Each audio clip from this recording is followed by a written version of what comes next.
Hey, let's get the show on the road, everybody. Welcome to Breakfast with Roger and Friends on WAZU FM 90.7 in wonderful Peoria, Illinois. We affectionately call it, as we say, Breakfast with Roger and Friends, and that includes Terry Chamberlain. Good morning, Terry. Good morning. And Gary Hall. Hi, Gary. Present accounted for, sir. Okay, I guess you are. No, don't say sir. I'm not an officer. You only do that with officers. You know that. You don't say sir to the sergeant. He'll kick you in the bumper. In your case, I say sir to anybody that's old enough to be my dad. All right. Well, I don't know. How you doing, sir? I know how old you are. I think I would have been a child groom. I shouldn't say child bride. Better be careful. And Tyrus is here. Killiam from the wonderful community of Princeville, once known as the home of Hardwood Brothers. Libby? Joan of Arc. Joan of Arc, that's right. All right. Good morning. Good morning. Good to see you. And a little reminder, we are broadcasting live on the internet on YouTube, and you can access us if you can stand to look at us. And I'm referring to Gary and Tyrus and Roger, and people will enjoy looking at keep the camera on Terry. Terry, exactly right. We're out of and where you do is right up there in the corner there. That's it. Wave to our vast internet audience. You can here, Terry. Pick us up on Breakfast with Roger and Friends.com. And when you go to that, or some people say you can also do it to RogerandFriends.com. I don't know. What do you think? If it's Roger and Friends, it's something else. That's through YouTube, and you have to put the @ sign in front of it. At Roger and Friends LS. And that'll get you through YouTube. Well, that isn't totally true because our mutual friend didn't have to do LS, and she had it last night on her big screen TV. Oh, really? Picked up the boy. program. Yeah. Well, so you need Gary, you and Tyrus and me need to put makeup on. Yeah. Not right. I'm going to pass on that, right, Gary? It's only because you've got your back to Yeah, the camera. exactly right. I see why the camera's up there. Yeah, exactly right. I figured it out. All they do is I may not be too smart, but I figured it out. That's why the camera's up there. Yeah, exactly right. I don't want to scare people. It's not Halloween yet, and that's coming for that matter. Oh, I tell you, Roger, you're a sly one. You're a sly one, Mr. Grinch. You're a sly one, Mr. Roger. Yes. Hey, we're going to have another. Yesterday was a pleasant day. Mm-hmm. Do you all agree? It Yes. wasn't not only because the temperature hovered around 85, 86. But the humidity was lower too, was it not? That is true. Humidity is a prime factor in whatever the temperature is, cold or hot. Particularly for older Americans. Well, I wouldn't call us older. We're more mature. Sometimes. I don't know whether that's argued. Well, let's do what Maybe not even. Always do is bring you up to date with the most complete news.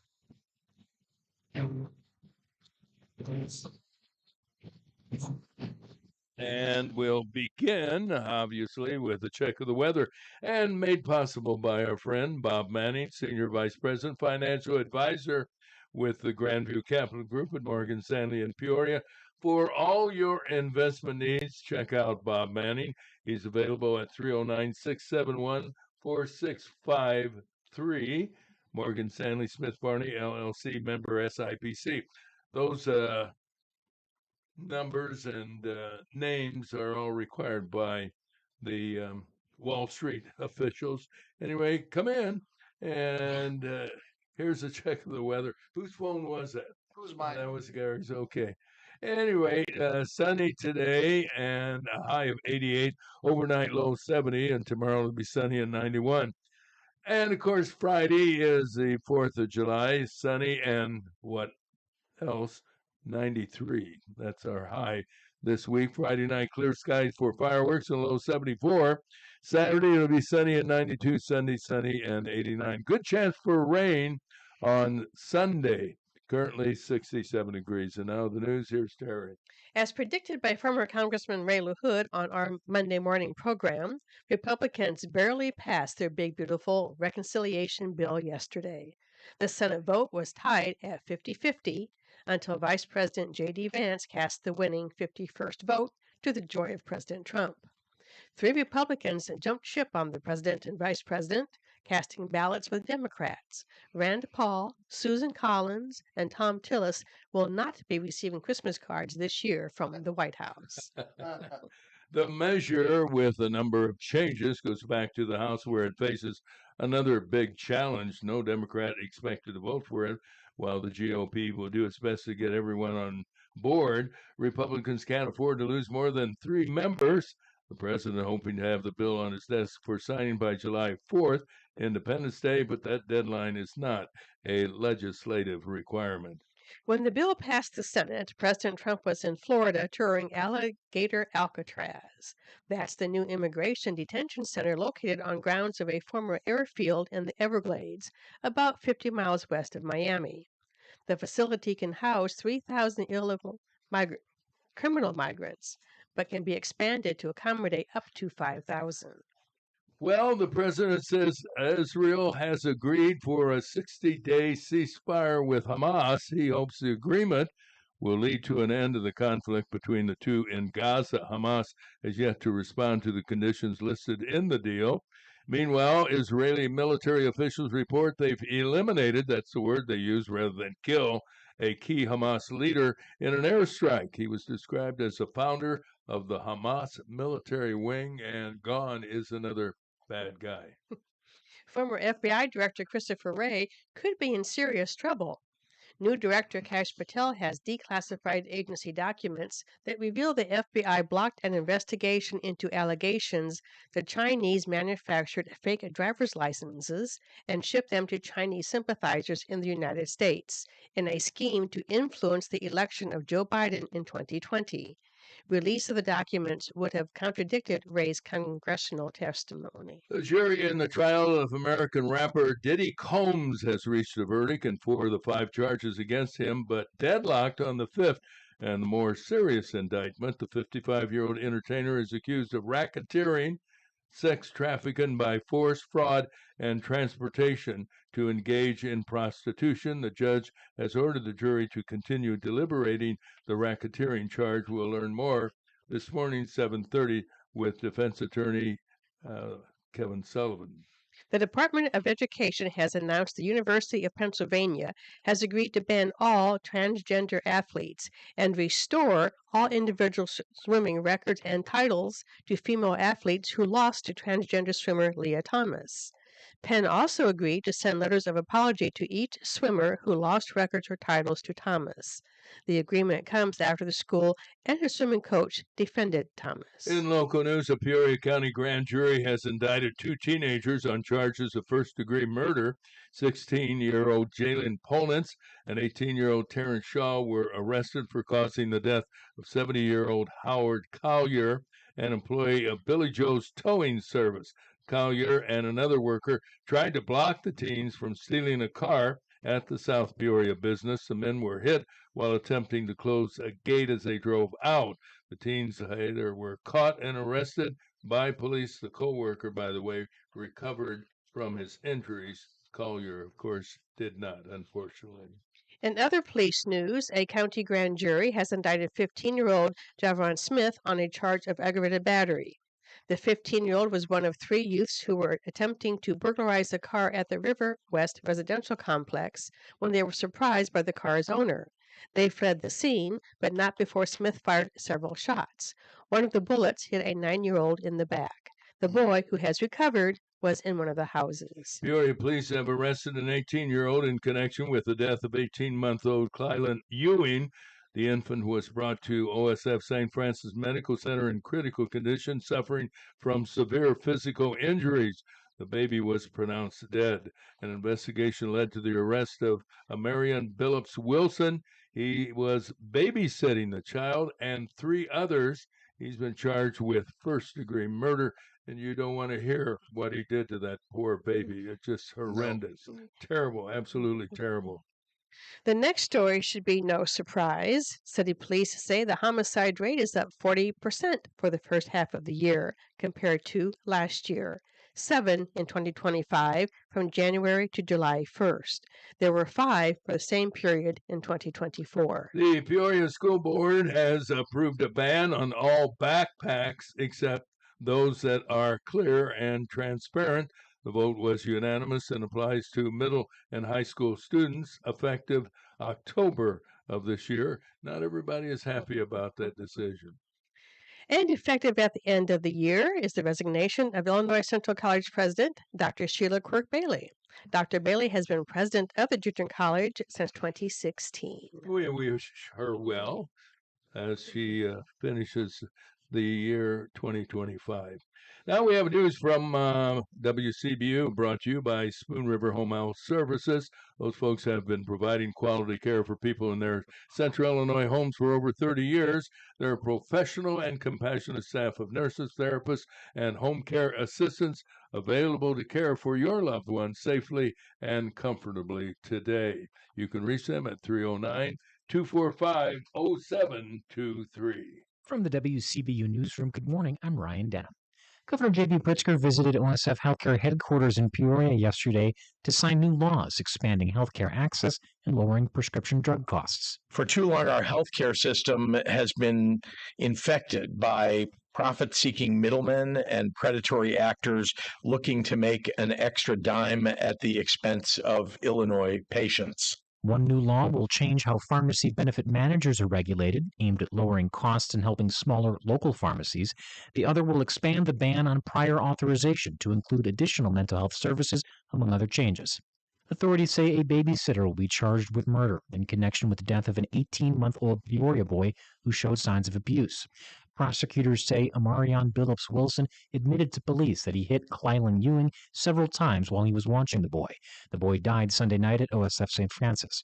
Peoria police say Billups Wilson is also suspected of harming 3 other children found in the same house on Wiswall Street in Peoria. The Peoria Public Schools Board of Education voted unanimously to approve a clear book bag policy to address safety at its high schools and middle schools.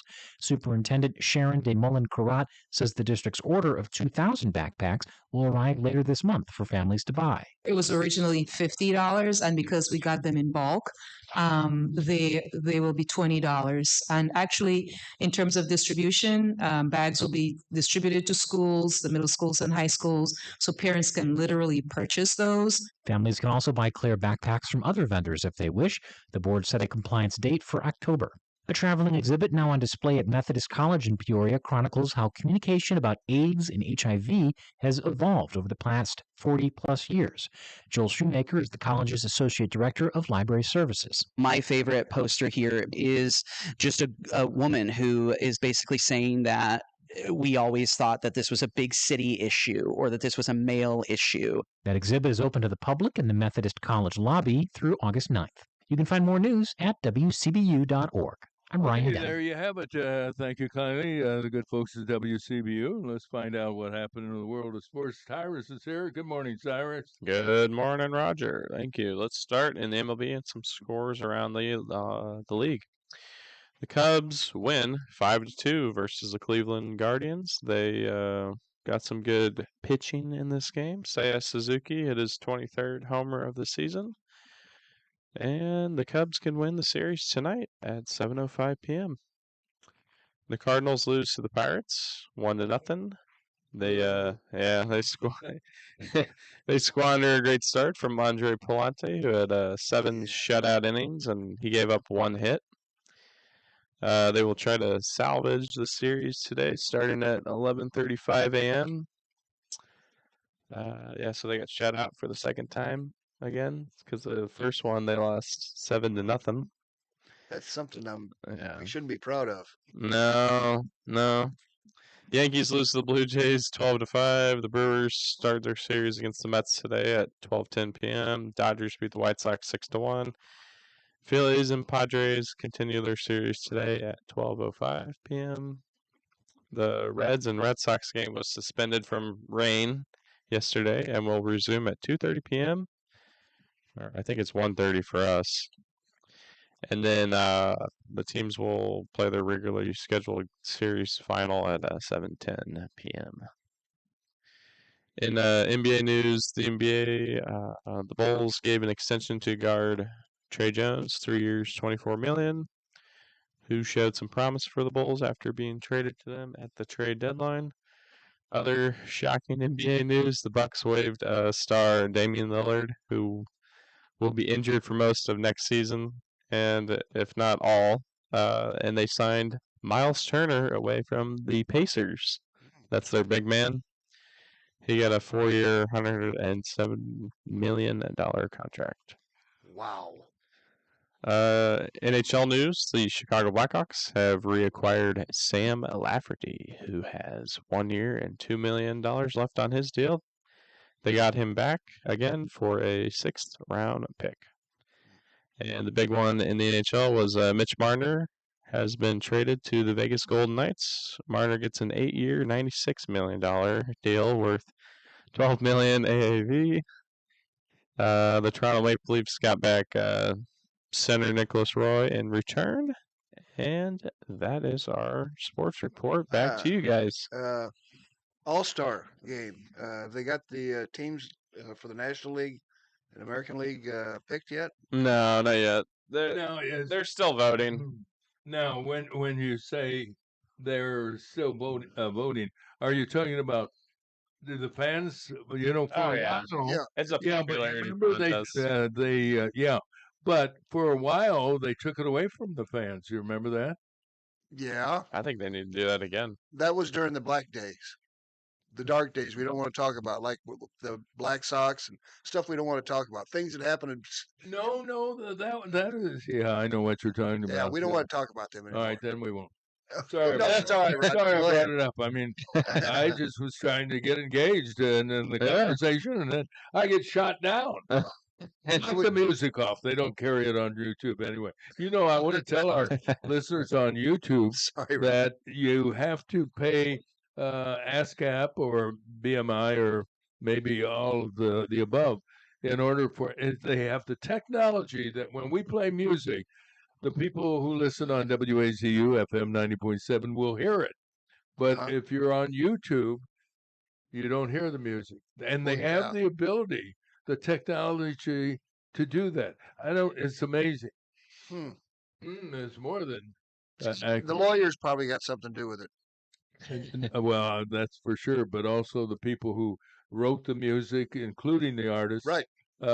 Money, money, money, money is the name of the game. So, as far as music, after a certain amount of time, after a song's been out there in the public, is it considered to be the right of the public to do whatever they want with it?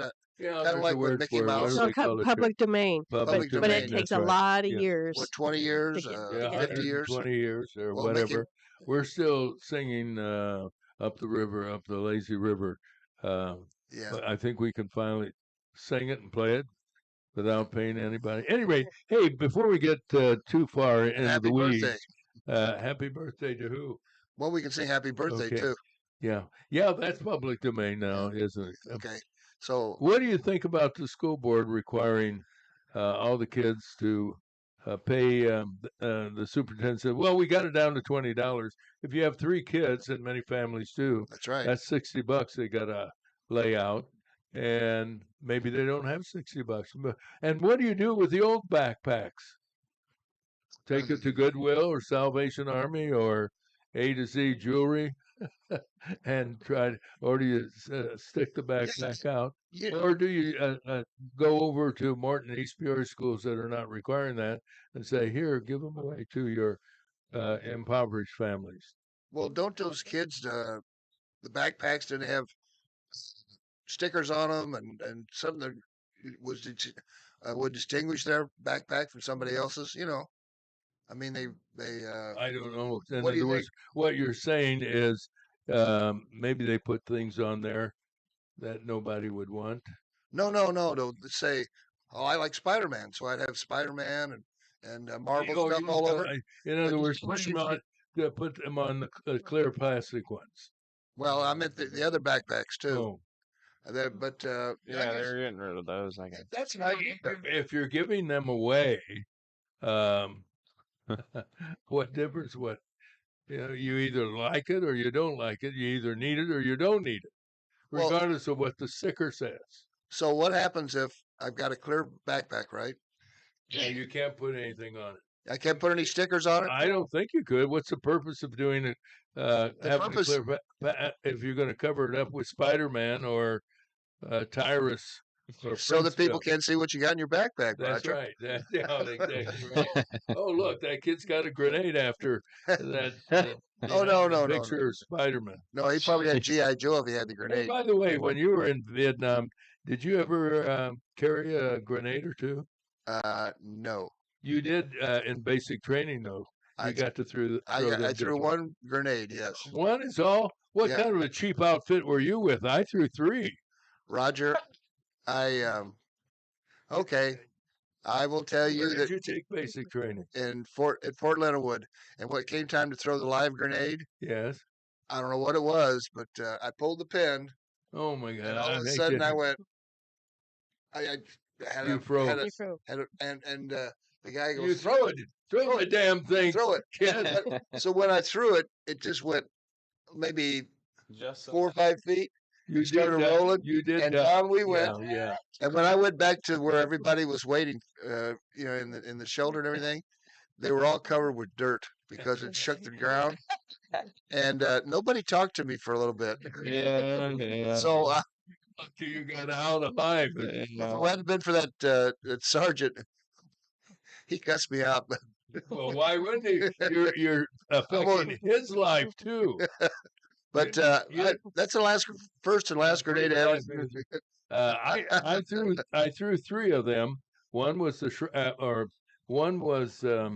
shrapnel. Well, actually, that grenade you threw twice. Not the same grenade, by the way.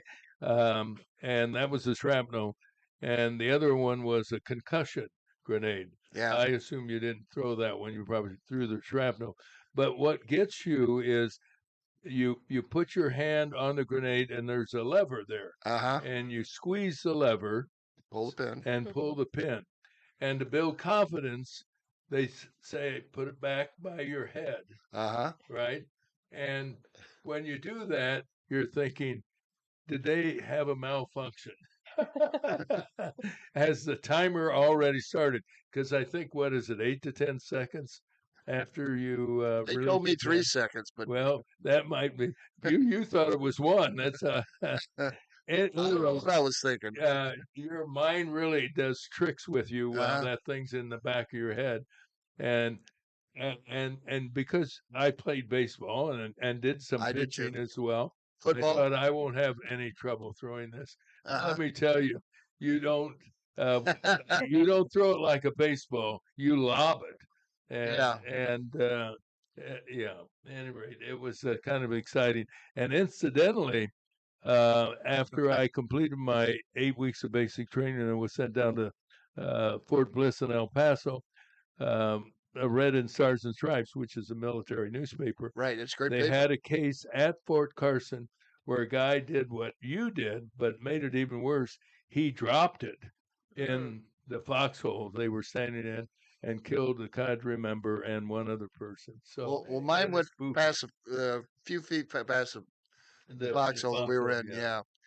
Did you notice when you got there, the cadre members were nervous as a turkey on Thanksgiving Eve because they're scared to death that some clown like Gary Hall is going to drop the grenade or.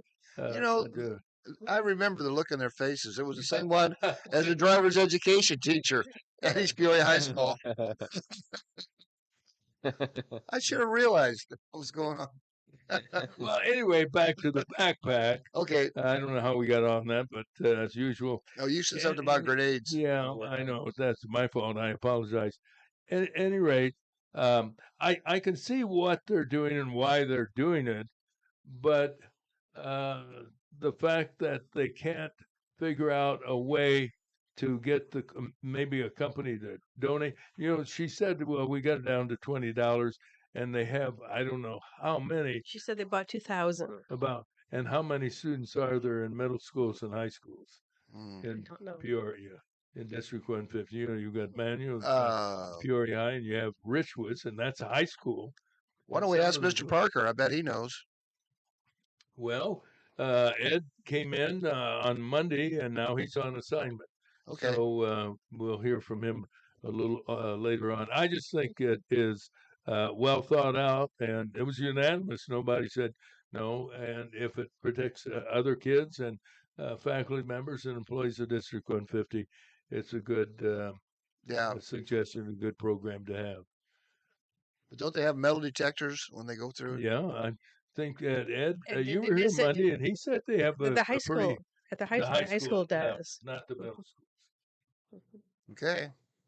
All right. That's Boy, a I tell good- you, when I was a kid, I wouldn't even thought this would happen. I know. No. It just shows you how society has changed. Well, look at the story we're reading about these two kids that sold a car down at Billy Joe's Towing Service on the south side of Peoria, and the two guys, one of which was 70, Howard Collier, which is an interesting name because we had Howard Collier, who was a teacher at Woodruff High School, and I suspect there might be a connection there with Mr. Collier, as we used to call him. But at any rate, how old were the two kids? 18-year-old, 16-year-old, 16 and 18, yeah. and Wow. and these guys ran out, Howard Collier and his co-worker, and were attempting to close the gate to keep them from taking the car. Mhm. And with due respect, their lives are more important than saving that stolen car. But you could see how they were loyal to their employer Yeah, to they're doing their job. keep doing their job, unfortunately. You know, Roger, when I was a kid going to school, I tried to not get in any trouble because if I got in trouble, when I got home, You got into more trouble. my dad had this left hand that could really raise you right up off the floor on your butt. Hmm. I mean, he could. I mean, never hit us anywhere else, but right But across on that the- butt, on the- and just the idea that I don't know, maybe it's because I love my dad. I didn't want to let him down. No, he liked you, and he didn't want to let you down while he was lifting you up. Yeah. For that matter. Well, shoot, I can remember in grade school where the principal, Robert O'Bird was his name, and very close to the family, unfortunately. And he had a paddle in the principal's office. Did it have holes in it? Yes, it did. They told me those holes were so you could hear it coming. No, I don't think it did have holes in it. It might have Well, after being used. Ours but, did. But I don't ever remember anybody getting paddled, but the threat was there. Hmm. And you're too young, Terry, to remember that. Oh, no. No, I don't remember the principal so much having it, but I know in sixth grade, when I was at Von Steuben, we had Mr. Brown as the Mrs. Close and Mr. Brown were the sixth grade teachers. And Mr. Brown had to paddle. For one kid in particular, he was always getting into trouble. And he'd just laugh. And then that made Mr. Brown even angrier. Oh, he was laughing when we got paddled. Oh, yeah. well, good Yep, for him. he went out He of had the his. right idea. I got a feeling he was the type of guy that would have a woman with black boots and And whips the and whole chains and everything. I'm not- No, there's something All wrong right. with somebody laughing. Wow. Hey, at 6:30 we have the quiz coming up, so stay tuned for that. Yep.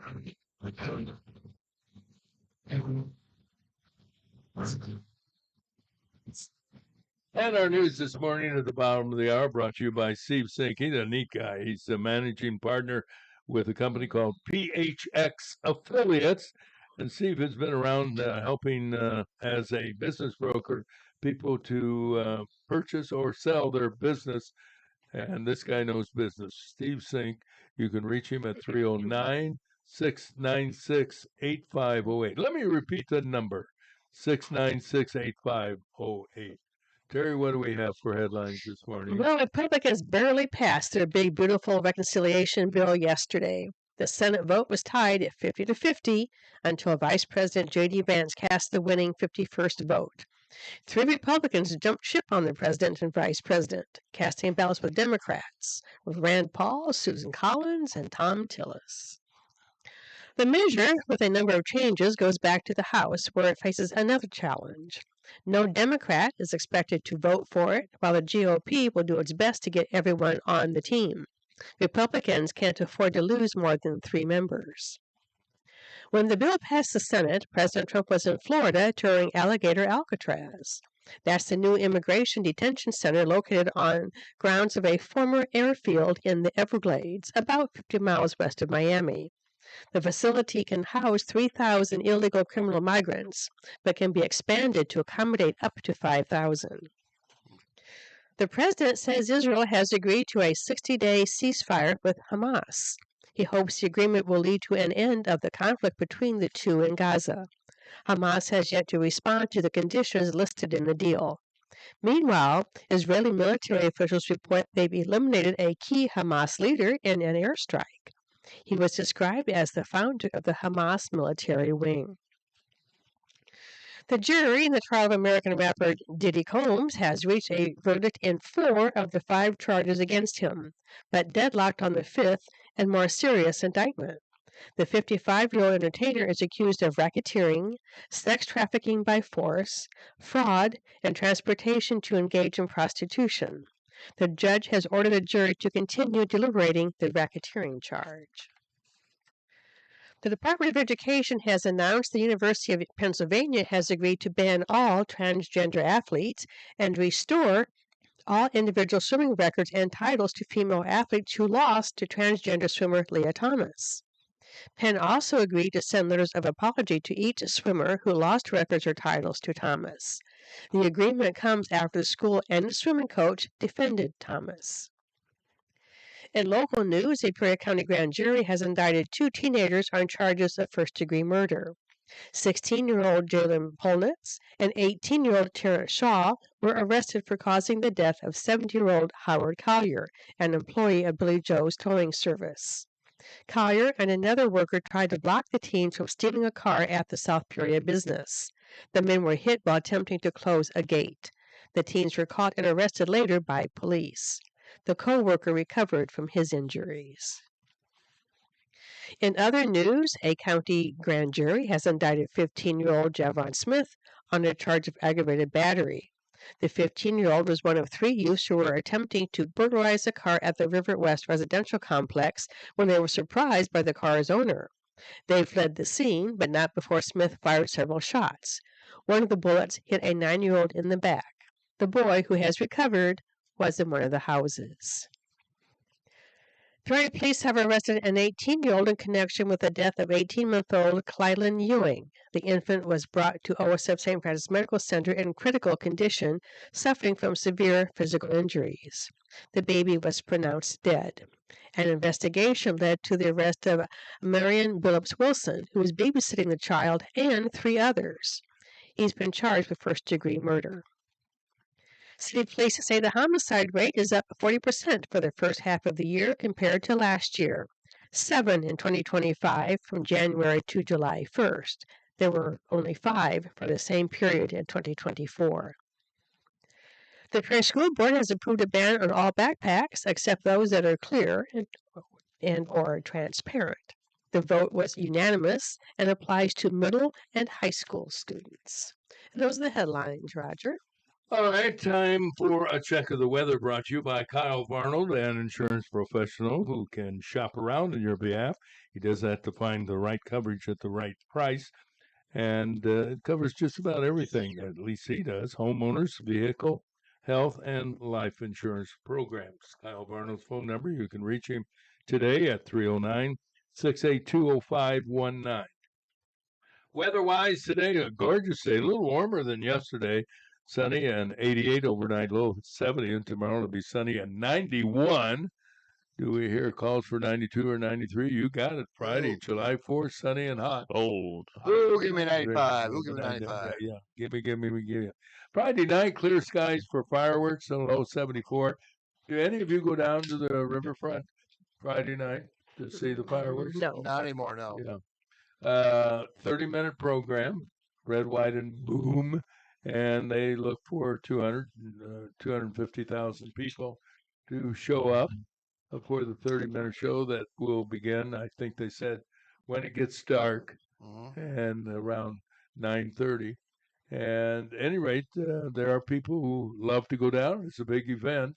I think Kelleher's they're the ones who Kelleher's. have a big fundraising program. John Meisinger knows all about it. He's been a volunteer down there. Anyway, that's Friday, and the low Friday night, 74. Saturday for the weekend, sunny, 92, and Sunday, sunny, and 89. Now, as I recall, and right now it's 67 degrees, as I recall, Mr. Weather, Kyle Varnold, said we aren't going to see any rain for about 7 days. That's what he said. So this Sunday, is it past 7 days on Sunday? It is very close. It is Wednesday morning, and that means time for our usual quiz. And I will tell you that I got fired. I am no. When you participate, Terry asks the questions, Mhm. but I'm asking the questions this morning. Oh, So, boy. and we're going to start with New quiz master for today. the sports question. Sure, why not? What NBA star claimed he was misquoted in his own autobiography titled "Outrageous"? Oh. I never read the book, so Mm-hmm. what do you think, Tyler? And I'll give you a clue. He is part of every year the NCAA basketball and I think some NBA games as well, doing color. He's usually very outspoken. He speaks down. Charles Barkley. You're exactly right. Barkley. Yeah. Huh? Uh, You should have got that one too. I was going to say that if you. Oh, you you were going to say that? I figured it. All right, the next time I'll say, what do you got? Oh, that's right. What U.S. agency rated the offices of Steve Jackson Games, believing its GURPS cyberpunk title was a handbook for computer crime? What U.S. agency would? Alcohol and firearms? Well, that's a good guess. The Treasury? No. Your turn. Think of agencies that make arrests. FBI. Okay, that was a good one, but there's one more very important agency. Well, I think they all can make arrests, but Yeah. Homeland Security? Okay, no. And I'll give you a clue. What'd you say, Tyrus? Oh, nothing right now. Okay, Trying to that think. must have been heavy breathing. yeah. So what's What's what's the the clue? obvious for the clue is the president? Secret Service. Secret Service is correct. That's what I was going to say. Oh, Well, okay. what nickname did Samuel Powers answer to on Saved by the Bell? Saved by the Bell. Oh, Samuel Powers. What nickname? It was a TV show, right? You're Yeah. talking about? Well, Oh, it's a nickname. Go ahead, Tyrus. I can tell you have that expression of success. You watched it when it was on, right? yeah, I've seen that before. Was it Starts with the letters S. Screech? Screech. Yeah. Is correct. It's Screech. Yeah. And give it to Tyrus, ladies and gentlemen. All right, Tyrus. Okay. Okay, here's our next question. What upscale mineral water had to drop naturally sparkling from labels after investigators found it to be artificially carbonated? Perrier? Perrier is good. Okay, Olay. you guys are under No stress. no stress. What Albanian-born missionary was hailed as the saint of the gutters? Mother Teresa? Mother Teresa is correct. For $10, Thought it would be Father Leaf Filters. this one I don't think you're going to get. What new name did Annie DeFranco give her Righteous Records label after a Christian company with the same name threatened to sue? Annie DeFranco. Now, Christian I, name. I will Is that her? Is that the name that she goes by, or is that the name she was born with?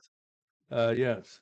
And the answer lies in part in the question. What new name did Annie DeFranco give her righteous record label Righteous. after a Christian company with the same name threatened to sue? Righteous Brothers. Righteous is right for one. Okay. Yeah. Righteous one. And the last word is records. What's in the middle? Righteous Songs of Records. No. What's the letter? B. Righteous. And it was a nickname for a famous home run hitter for the Yankees. Babe. That is correct. Oh. See, Okay, what rocker's Yep. 3-week marriage to a daughter of an Everly brother was no bed of roses? say that again. What rocker's 3-week marriage to a daughter of an Everly brother was no bed of roses? Daughter of an elderly brother. Okay. How about some initials? First name A, last name R. Axl Rose? Exactly. Hey, you guys are hotter than We the- are hot. What Bay Area group did cyberhead John Perry Barlow, pen songs for before helping create the Electronic Frontier Foundation? Oh, yeah. That's The Grateful Dead? The Grateful Dead is? Do you like this quiz better than the baseball one? What star of Henry and June is named after a Hindu goddess of light and beauty? What star up in the sky of Henry and June? What It- star of Henry and June, not up in the sky? Okay. What star Well. of Henry and June is named after a Hindu Oh. goddess of light So and it's beauty? Hendo got it. That So- must be a movie or something. Maybe Henry and June. Mother, It's an actress. dad, mom, Henry and June. And- June's the mother and Henry's the dad. Is that what you're saying? I'm not saying any of that, but thank you. And Trying to figure it her out. initials are UT. Uma Thurman? You're exactly right. Yeah. You're hotter than a firecracker, ladies and gentlemen.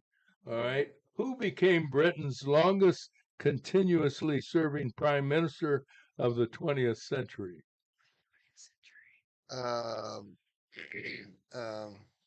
World War II. Winston Churchill? No, incorrect. That's what I, Margaret Thatcher? Margaret Thatcher is Margaret correct. Thatcher. What band's Thick as a Brick album earned them a Jethro Tull. And the answer is correct. Good for you. I had to say it before she did. I, knew I she wouldn't was have gonna- gotten, no, that's not my music. I had to beat you to one of them. Okay, now I'm trying to get things a little harder. You're being too successful. What vehicles have been raced annually since 1825 in Venice? They have to be gondoliers. Or gondolas. And that is The correct. gondoliers are the ones that. Gondolas. That's the Yeah, ones that are from, really good. Yeah. Yeah. That's the sandwich. Sandwich shop. Yeah. Yeah. Who crooned tunes on his 1984 album with the Beach Boys, the Pointer Sisters, Diana Ross, and Willie Nelson? Perry Como. Willie Nelson. Incorrect. Your turn. 1984? Yes. ma'am. Crooned. I'll repeat the question. Frank Sinatra. Incorrect. Who crooned tunes on his 1984 album with the Beach Boys, the Pointer Sisters, Diana Ross, and Willie Nelson? Croon tunes, huh? Okay, other crooner I can think of is Perry Como, but I can't see him Already said doing that. that. Didn't I? No. Yes, you did. I said Perry You Como. said Perry Yeah. Como. Yeah. Okay. That was the first one. See, I'm not the only one that's hard of hearing. Huh? Eh? Let's see. I'm trying to think what kind of clue I could give you. It is a foreign name, if that will help. It's not Frank Sinatra or Perry Como. Julio Iglesias? And that is Julio Julio Iglesias. Iglesias. You Yeah. got to roll off the tongue. Yeah, it doesn't Iglesias. Not pretty white either. What 7-term U.S. senator posted his favorite fish chowder recipe on his webpage in 2001? So read it What again. U.S. and it's a Democrat. Ted Okay. Kennedy? Ted Kennedy. Is Hey, there you go. All right, and let's see. What romance author had time between bestsellers to be spokesperson for the National Committee for the Prevention of Child Abuse? Oh, USA or England? I have no idea. It was a romance author, Barbara Cartland? and I'm going to say U.S., but I don't know. And She- the answer is incorrect. Okay. Your answer. is it a man? It's a woman. Woman. Okay, it's a woman. You know, they're the best ones writing romance books. I don't know. I don't know either. I just threw that out. I don't rate it. What are the initials? What are the initials? The initials are DS. Danielle Steele. Wow. Going. What automaker launched the EV1 in 1996, billed as the world's first production electric car? Tesla. That's easy, right? No. Not Tesla. What automaker? It was not Tesla. It's not Tesla. Toyota? No. Hmm. GM. What? GM. Standing for General Motors. correct. Hey. What sport plays its grand final at the Melbourne Cricket Ground? What sport? Hmm, Cricket ground. Tennis?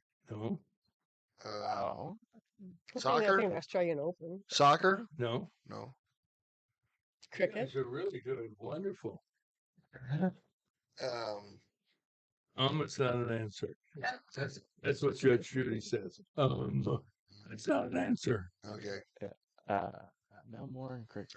It actually is a lot easier than you're making it. Okay. Read it. In the cricket grounds, Cricket. they played one- What sport Cricket plays its championship. grand final at the Melbourne Cricket Ground? cricket, like he said. And like I said, that's No. incorrect. That's Okay. incorrect. And it's not soccer. Baseball. Ooh, close. Football. Football is right. Football. But what kind of football? Soccer, Oh, right? wait a minute. Hold on. Soccer's what I said. Oh. Don't they consider that football and Rugby? Europe? No. Kind of This is football. an example. Is it like actual You football? can't just say football because as an example, football in the United States is different than football in Yeah, Canada. that one's. So that's called Europe. Canadian football, and this is U.S. football. So in Melbourne, what would it be called? Melbourne. Australia. Australian football. Yeah, that was very good. You're getting a little technical, Wow. Roger, that's all. Uh, What did a court grant Casey Martin the right to use while playing golf in 1998? A cart. What kind of A golf cart. Yes. golf cart. Yeah. Good. See, she even knows sports. Well, we're in the home stretch now. Who said it was always my dream for no one to know I was a Jackson? Janet Jackson, Marlon Jackson, or Lisa Marie Presley? Oh, that's the choices? Yes, Lisa Marie Presley. incorrect. Janet Jackson. Janet Janet. Jackson Yeah. is correct. Now we go to a higher level. This will be a little tougher. What two Middle Eastern nations merged in 1990, the same year as East and West Germany? Okay, East and West Germany. They tore down the wall. What two Middle Eastern nations merged in 1990, the same year as East and West Germany merged? Well, I don't know the Middle East very well. All right, I'll give you a clue. Yeah. It's a country that has been giving Israel problems. Ukraine, Iran, Iran, No, Iraq, no, Ukraine. Egypt. no. But you're in the neighborhood, So and I'll help you out with a clue that'll give you the answer right away. a letter, right? Yes. Why? Yemen? Yemen is correct. Yemen. North and South. Yemen. Oh, Here's one I will have. Maybe that's as I look at the clock on the wall. This will be a fun question. Who was the M who took out a 1997 Valentine's Day ad in the Washington Post addressed to Handsome?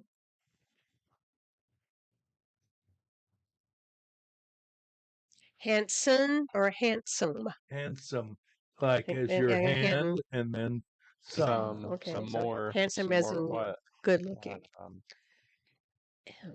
Well, Well-known female. Madonna. oh. Not that well known. And give you a little clue. She's a little on the controversial side. Okay.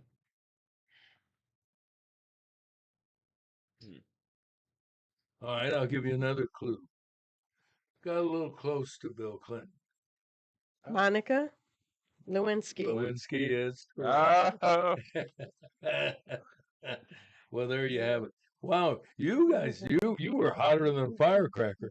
You were so good. Gary Hall got up and left. he's like, yeah, I got this. Yeah, I've had enough of this stuff. Well, there you have it, our quiz of the morning.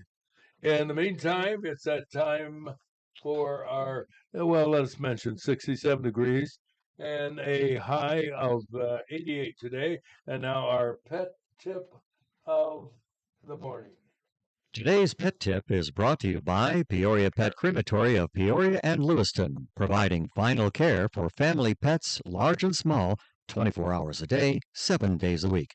Their phone number is 713-1898. That's 713-1898. More information is available at peoriapetcrematory.com.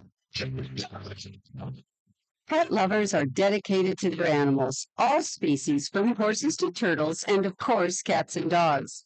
If you are a pet lover, learn these little-known, somewhat amazing facts about your pet.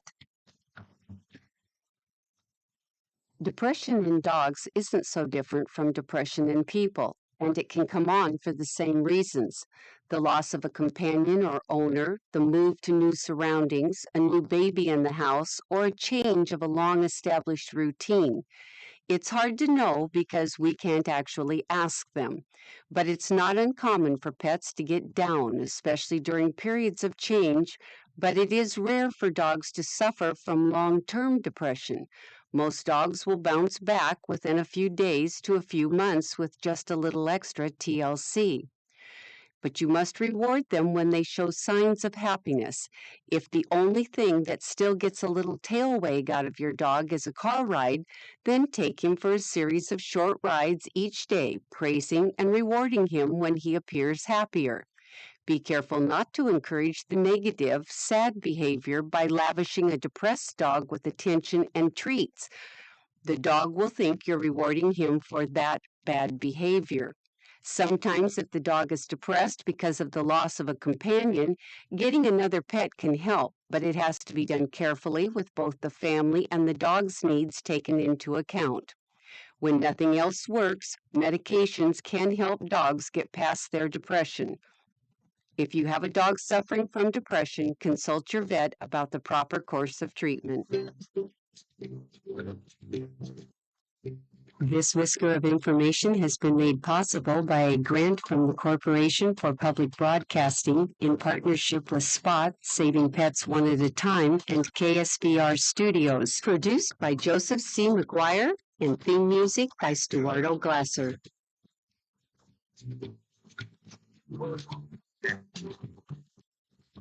Today's pet tip has been brought to you by Peoria Pet Crematory of Peoria and Lewiston, providing final care for family pets, large and small, 24 hours a day, 7 days a week. Their phone number is 713-1898. That's 713-1898. More information is available at peoriapetcrematory.com. Thank you, Louis Linder, for that pet tip of the day. It is, what do we got here? 6:56 and 67 degrees, and as we mentioned, a high today of 88. Can you tell when your cats are depressed, Terry? I know you have 3 now or 2? 3. 3. Can you tell when they're depressed? And No. more importantly, can they tell when you're depressed? Yes. If they do, they don't care. Oh, yeah. That's one thing about it. Although I'll tell you what, I could look at my dog, and if he gives me a kind of a melancholy look, I know that he's worried. And then I learned later he's worried because he wasn't sure I was going to put any food in his food dish. So he wasn't worried about me. That was because he's going to find a cigar, and you were going to find one of those little cigars in the kitchen and step in it. Well, he was told not to light those in the house. Yeah. Is that what he was told, Cyrus? Did you ever get a dog for your missing in action dog? We still had the other one. Oh, you actually had 2 dogs. Yeah, she didn't go with him. She was in the same pen, and he left. he left, and she didn't go with him. So, but Do you think he was tired of her and said, no, there's no way. And I'm leaving. I don't want anything to do with you anymore. No, She he said, just. I think "Okay, You're you're my attorney." I think he saw something. He just wanted to. But she got the house. He just wanted to go get it. Yeah, she does. She's like, well, I'm by She myself got the- now. Yeah, And what was the song? She got the house and he got the finger. Yeah, and Well, life I'm- ain't been the same since. I'll tell you what, they were good at if you were down or anything like that. Like she knows what's going on, and he did, but he just I he's think our animals, our pets, Mhm. know oh, they definitely know. when we're happy and when we're not so happy. Yeah, they definitely know. For their priority is They'll make come sure back. there's water in the dish and food in the other one. Well, Betty's dog, if she's not feeling good, he'll stay in the bed or stay right there next to Who, the bed. Betty? Yeah. No, you're talking about Betty staying in bed or the pet? Well, if Betty's sick and staying in bed, the dog will want to either stay in the bed with her or on the floor next to her Yep. Yeah. and protecting her. Or they crawl up and Yeah, cuddle you and lick you right. or something. And, or- lay on top of your head. yeah, Yeah. suffocate you. No. Yeah, you've heard the old story about you can tell who is the most loyal to you. Put your wife in the trunk of the car along with the dog for an hour, and when you raise it, who comes out licking you and hugging you? It sure isn't the wife. It's the dog. And if you put a cat and somebody and your wife in the car together and you open it up, they're both going to come out ready to scratch you. Life out of you. Scratch your eyes out. Scratch For your that legs. matter. Yeah. Oh, you can't beat the loyalty of a pet, can you? No. I just heard on TV, I think this morning, that said fewer people are taking vacations this year. And what do you think the reason is? Pets. Can't take the pets with them. Yeah. It isn't the cost of going on vacation. According to the survey, if you can believe the survey said that they don't want to leave their pets Yeah. home alone or at a kennel. Yep. And that's the reason. Well, then take them with you. you can't do that. Yes, yes, you can. You can do what was that Republican? Pet friendly. That Mitt ran- Romney took his dog in. put his dog in a Mitt kennel Romney. on top of the car. That guy is Holy crap. yeah. Yeah, oh yeah, he That's did. right. I don't remember That that. was his Yeah. yeah. He got criticized for Yeah, it he big got time. I don't criticized. remember that at And all. I said, "Hey, put Mitt Romney in the kennel and Yeah, Let the dog drive. Put the dog in the car. Where they put grandma on top of the car and Oh yeah, that was Christmas Vacation. Christmas Vacation. Yeah. Oh yeah. On Well, top of the car, and yeah, because that's when she yeah, passed she was in the I movie, mean, and they yeah. they didn't know what to do with her, so they they didn't want to miss going to the wrapped her up in Hey, we have the news, weather, sports coming up in the next hour. We'll talk to Peoria defense attorney Kevin Sullivan on WAZU FM 90.7 in Peoria, Illinois.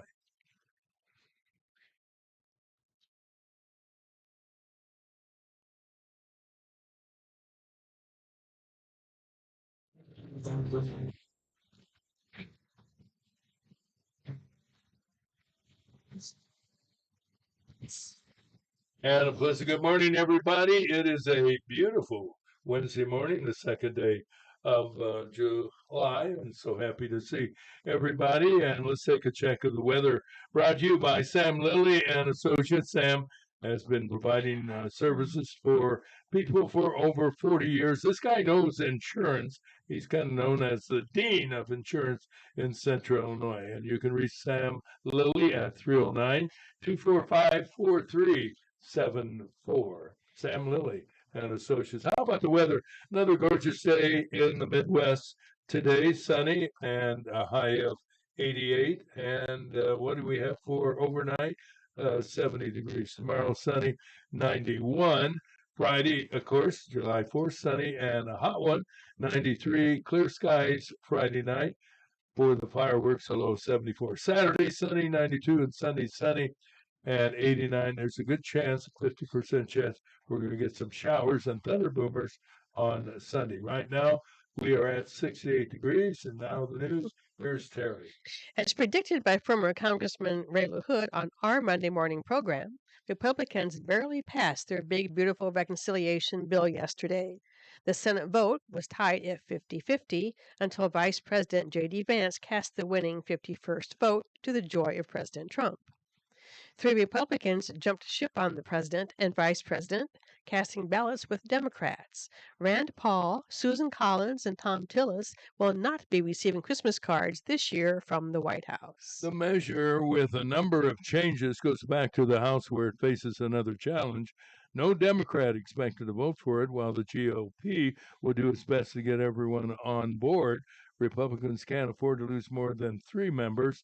The president hoping to have the bill on his desk for signing by July 4th, Independence Day, but that deadline is not a requirement.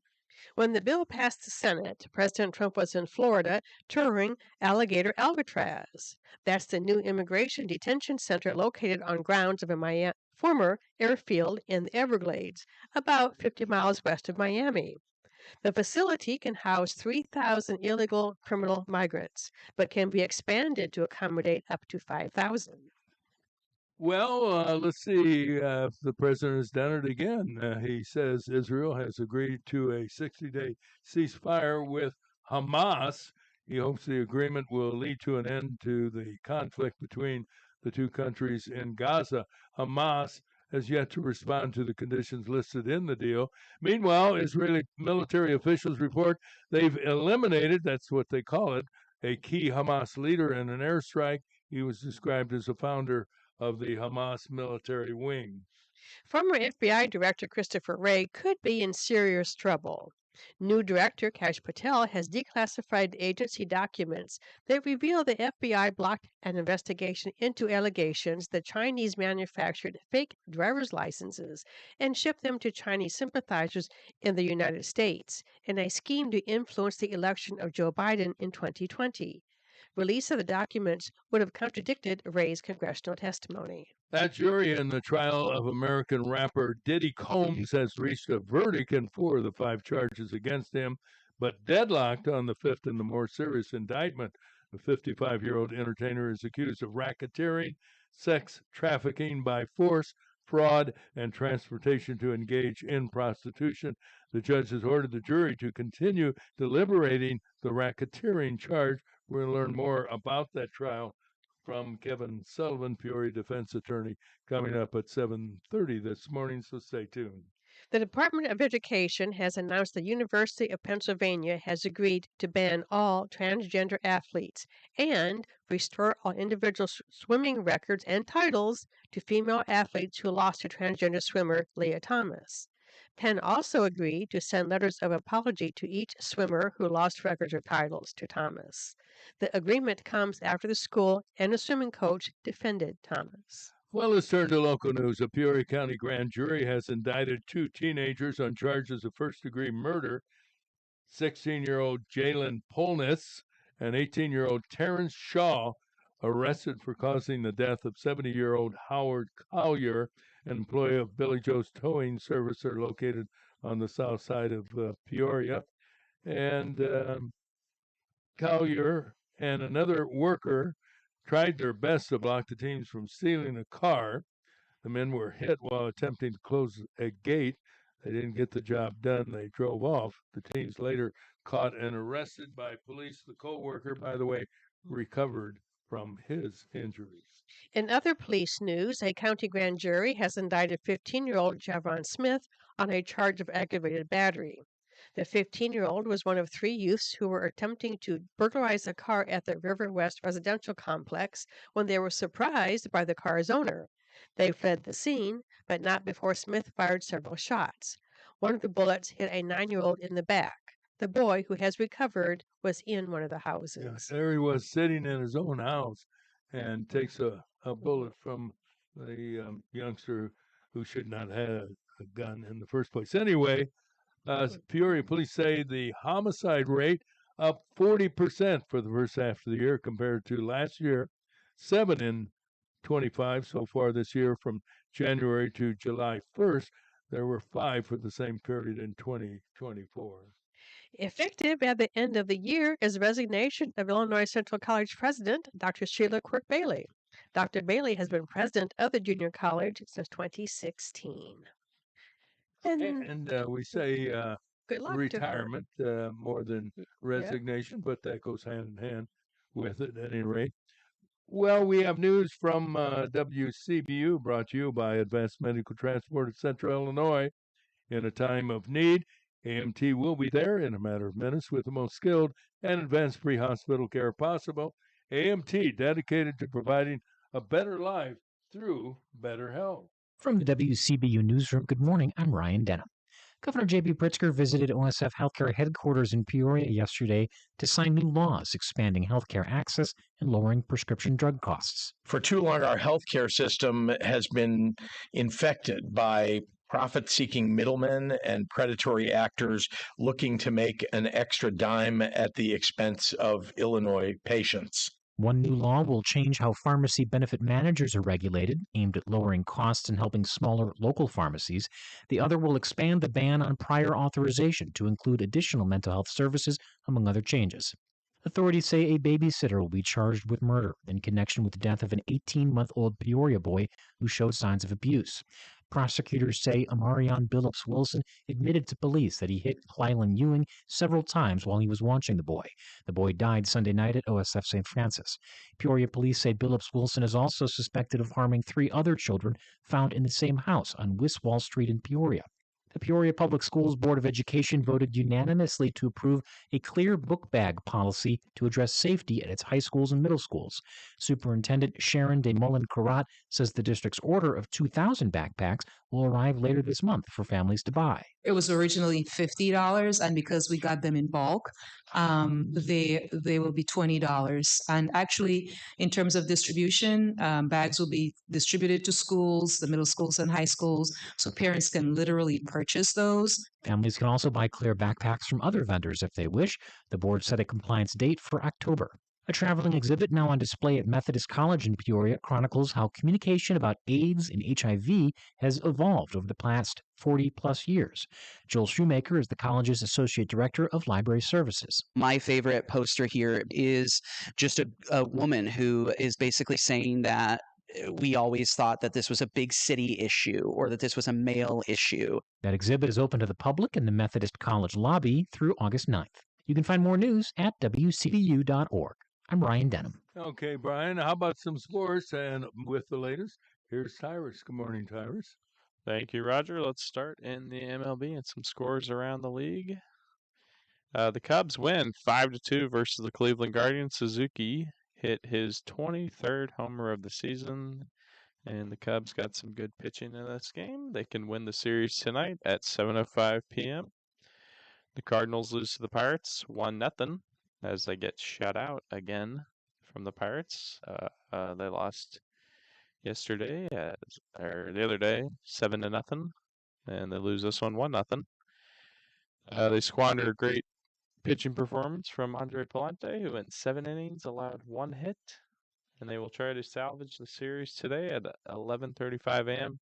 You know, it's funny is Paul Skeens for the Pirates pitched in this game, but he only went 5 innings, and they got their run later, so they won this game, but he still didn't get the win against the Cardinals. Now, let's talk about that. My understanding is that I thought the rule was if you pitch 4 2/3 innings, you are the winning pitcher. Yeah, you're eligible. That is if you're ahead. Yeah. If the score is tied, then isn't it up to the discretion of the scorer to determine who gets the win? Or is it because whoever was pitching for the team when they got the winning run is the winning pitcher? Yep. So he came out after 5 innings, and they got their run. So he would have been eligible. So 5 innings. If they had scored. Yeah, if they scored. Bottom of the inning. Yep, in the bottom of the inning, he would have been eligible for the win, but they got their run in the 8th inning, so it went So to the pitcher who was pitching out of the eighth, bullpen. not in the 9th, right? Yeah, the guy in the 8th. In the 8th inning. Yep. That's right. A little So then- complicated. Did you follow that, Gary? Was the name of the pitcher tomorrow or yesterday? All right. In other sports news. Other sports news: Yankees lose to the Blue Jays 12-5. The Brewers start their series against the Mets today at 12:10 p.m. The Dodgers beat the White Sox 6-1. Phillies Padres continue their series today at 12:05 p.m. The Reds and Red Sox game was suspended from rain yesterday and will resume at 12:30 p.m. And the teams will play their regularly scheduled series finale at 7:10 p.m. In NBA news, there's some free agency going on and a lot of trades, a lot of stuff going on there. The NBA, the Bulls have given an extension to guard Trey Jones, 3 years, $24 million, who showed some promise for them after being acquired after the trade deadline last season. Other shocking news in the NBA, the Bucks waived star Damian Lillard, who will be injured for most of next season, if not all. And they signed Miles Turner away from the Indiana Pacers, the big man for them. So we'll see what they do from there. He got a 4 years, $107 million contract. In NHL free agency news, the Chicago Blackhawks have reacquired Sam Lafferty, as he has 1 year, $2 million left on his deal. They get him back for the 3rd time. And they got him back this time for a 6th round pick. 3rd time with the same team. Yeah, being acquired. Trying to figure that one out. Okay. Other big news there, Mitch Marner has been traded to the Vegas Golden Knights. Marner gets an 8-year, $96 million deal worth $12 million a year. The Toronto Maple Leafs got back center Nicholas Roy in return. And that is our report. We have trouble with our telephones. Whoever trying to reach us, unfortunately, it might be Kevin Sullivan, so we'll find out. In the meantime, great sports report as usual from Tyrus. Here's our question. This is not like the previous, but how many people do you know or have you heard with the first name Miles? Miles. Yeah. Miles Davis. There's a couple. Okay. Why is it I remember Miles Standish? Oh, Oh, that was you know what? Yeah. yeah, Pilgrims. Pilgrims. Well, Yeah. there's a Miles Teller who's an actor. He's in a What is, bunch of movies. is there a story behind the name Miles? Took a long Is time to it- get there, I bet. Yeah. You know, that could be it. It's kind of unusual. It is an unusual It name, is. and I'm sure that whoever is named Miles, there has to be some kind of a story behind the name Miles. And Yeah. what did Miles Standish do? He was a pilgrim, as you said, Gary. Yes. Was he captain of the Santa Maria or the Albatross or the African Queen? That was the Or- Mayflower, Roger. Or what was the name of It was the Mayflower. the Delta Queen? No, they came over on the Mayflower. The Mayflower. Yeah. Okay. English milk. Yeah, that's right. That was Christopher Cross who came over with with. That was a good Hey, song. Yes, it was. Any rate, of all the stories we're reading this morning, the story from the University of Pennsylvania is really a surprise. What do you think went on? They have apologized to all the girls who were defeated by the male swimmer Leah Thomas, and they have given the individual swimming records to those girls who would have been declared winner had Leah Thomas not.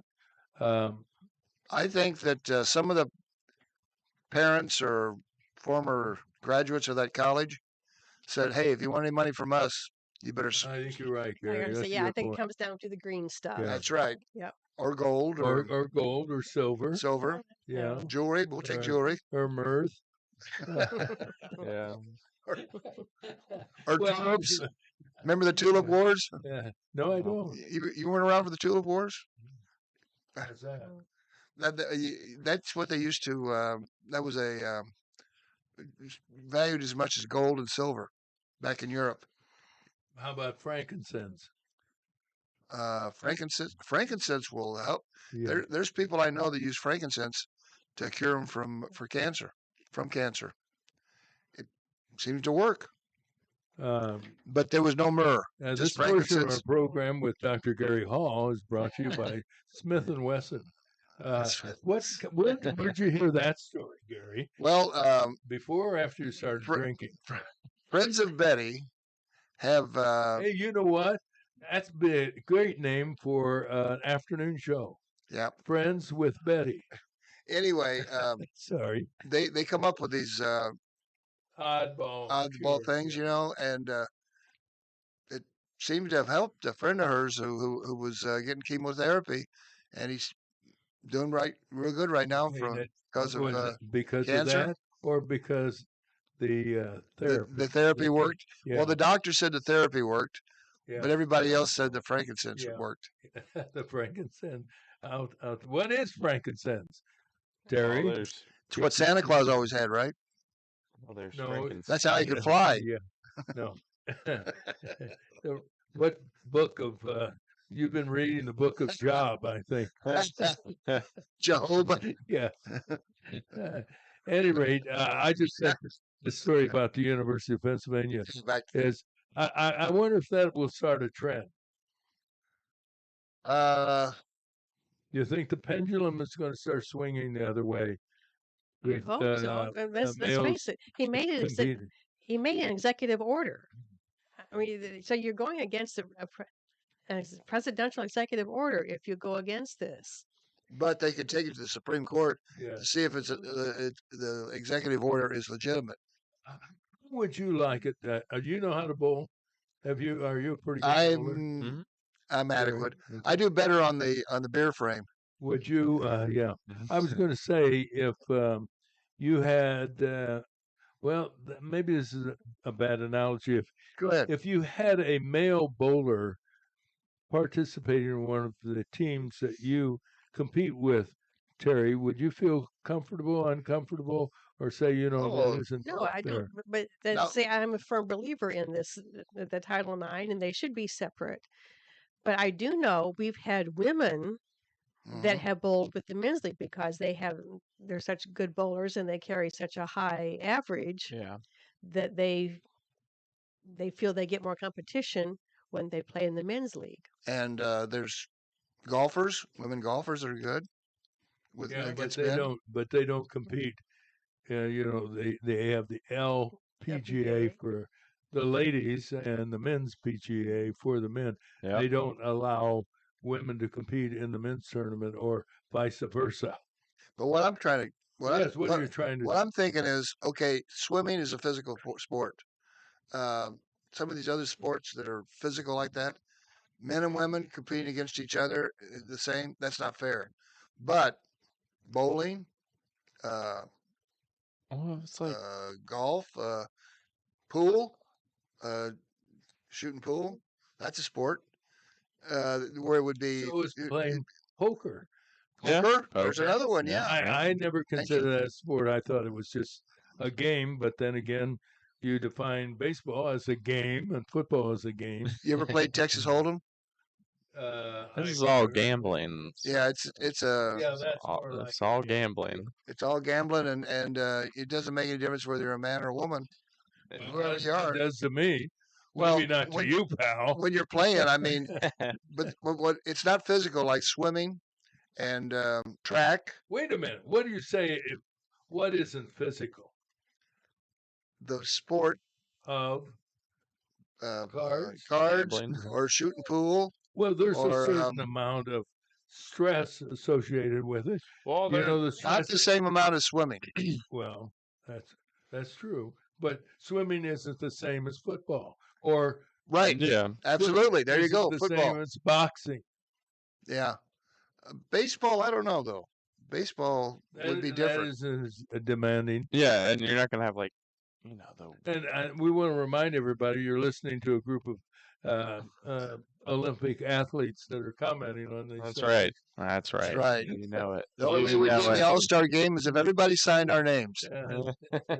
The only way we would get in is by selling hot dogs or peanuts or Cracker Jack. Do Hot they still dogs. sell Cracker Jacks at baseball games? I haven't Yeah. seen 'em. Have you really? Yeah, they do. When was the last Seen game you popcorn. went to? 1938. Yeah, Yes. it's been It's been like that it's long. it's been a long time. You know. I know they said they still sell peanuts, don't they? Peanuts and Cracker Jack. No, it's been over 30 When was years. the last time you saw a major league A game? baseball game? Yeah, Oh, it's a major league game. I mean, you could see a baseball game driving I by watched one Thomas last Jefferson year.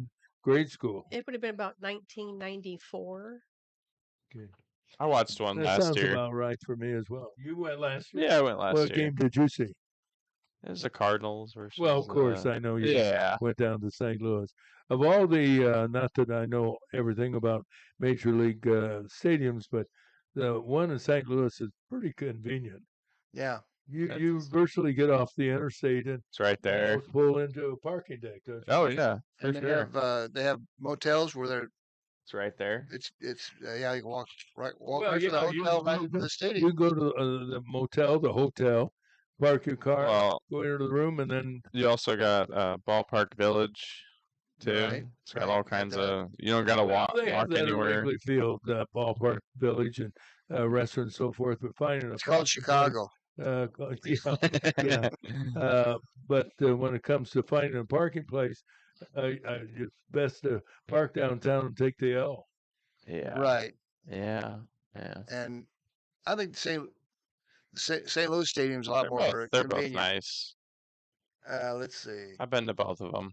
You have. Oh yeah. I like the atmosphere of Wrigley Field. Yeah. The seats are kind of cheap, but compared to There's the that. stadium. There's that trough in the 13 bathroom. years ago was the last time I went to a Major League Baseball game. Well, St. we Louis. need to get out more often, Well, for that matter. my daughter, and when she turned 29, that's where she wanted to go for her birthday. To St. Louis. St. Louis, of course. Of course. Why would she want to go to? I didn't ask Get that that. question. Stick to the script. 69 degrees. We'll be right back. There's Barry. It's the Animal Stories news team, Anchorman. Me, Uncle Lair, him, little Tommy. You know, Uncle Lair, I'm worried that a lot of people out there haven't made plans about how they're going to take care of their pets in case of a disaster or emergency and they have to evacuate. I sense the caring and the genuine concern in your voice, Tommy. Because those disasters have a way of sneaking up without any warning and unleashing devastating fury. Maybe a touch over dramatic, but well put. And that's why you should make plans now, not someday. Someday could be too late. Everything you need to know to handle the aforementioned situation is available online at ready.illinois.gov. Where? Ready.illinois.gov. Yeah, sponsored by the Illinois Emergency Management Agency. And aired in cooperation with the Illinois Broadcasters Association. And this station. 726. We're up to 71 degrees sunny today and a high of 88. How many of you are following closely the trial of that rapper? Diddy Combs. Diddy Yeah. Holmes. Have any? We're going to talk a little bit about that. Maybe a lot about with Kevin Sullivan. I think we're going to do it by telephone. He usually is in the studio by now, so we'll do it by phone. But at any rate, back to the original question: are you following it at all? Roger, not to be derogatory, but I could care less. Yeah. He's a bad dude. Have yes. you? But I'm sure if you watch national news, you've seen the video of him slamming down his girlfriend, then kicking her, not once but twice. And then did he drag her by her hair? I think he did. Yeah. Yes. I mean, right away, that guy is dead meat, in my opinion. If I Right. were on the jury, you don't need to show me anything else. Whatever he's charged with, he's guilty. That's Oh, right. yeah. And if I was to treat a woman that way, or any human being, Right. if somebody did that to my sister, you'd be after him like a skin disease. That's right. maybe worse than that. Yeah, worse than that. Well, I was just wondering because the national media is, and you know what I worried about? Well, it's Finally news. comes What out, I you worry know, about is going to get off. That's what I worry. Hopefully not. Well, I agree with that. For $1 million, you could get off. Oh, yeah. You know. Why is it there are so many people who are very successful in the entertainment business? Turns out when you take away the veneer covering their lives, and you Yeah. find out so many of them are bad. I mean, Right. this guy is a I bad know. dude, to say the least. Well, yeah. It kind of depresses you, because you put Do them you up like- there. Yeah. Do you like rappers? Do you enjoy them? The only rappers I like are the ones around. Never mind. No, I don't. I'll with start you use your Roger. time back to Terry. Back to you. What do you think about? Yeah. Well, no, it's not my kind of music at all. Nope.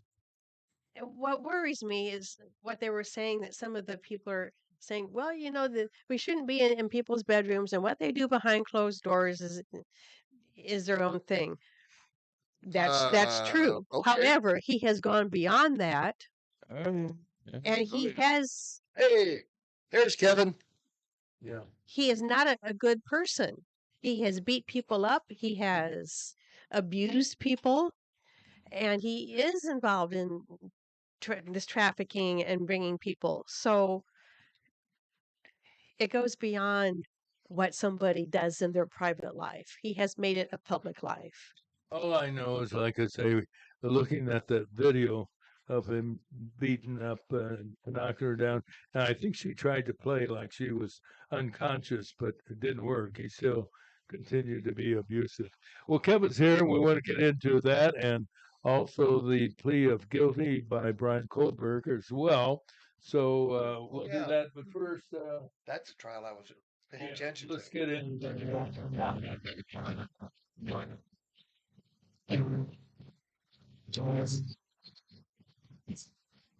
Our news at the bottom of the hour brought to you by Bob Manning, Senior Vice President, Financial Advisor with the Grandview Capital Group at Morgan Stanley in Peoria.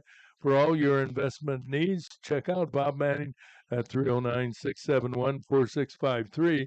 Morgan Stanley Smith Barney, LLC, member SIPC. Weather-wise, sunny today, high 88, overnight low 70. Tomorrow it'll be sunny and 91. Friday, of course, is the 4th of July. It will be, as usual, sunny and hot, a high of 93. And don't forget the West Peoria Parade on Friday as well. Are you Yes. going to go to that parade? Oh, I am in the parade. You're in the parade. All They right. got me a scooter. I They hope do. hope the battery's good. I hope you're good. High 93 on Friday, overnight low 74 for the big fireworks show, Red, White, and Boom in downtown Peoria on the riverfront. Saturday and the weekend, sunny 92, and Sunday, sunny and 89. Pretty good chance for rain on Sunday. We're up to 71 degrees. Now with the news, here's Terry. Republicans barely passed their big, beautiful reconciliation bill yesterday. The Senate vote was tied at 50-50 until Vice President J.D. Vance cast the winning 51st vote. 3 Republicans jumped ship on the president and vice president, casting ballots with Democrats. Those 3 were Rand Paul, Susan Collins, and Tom Tillis.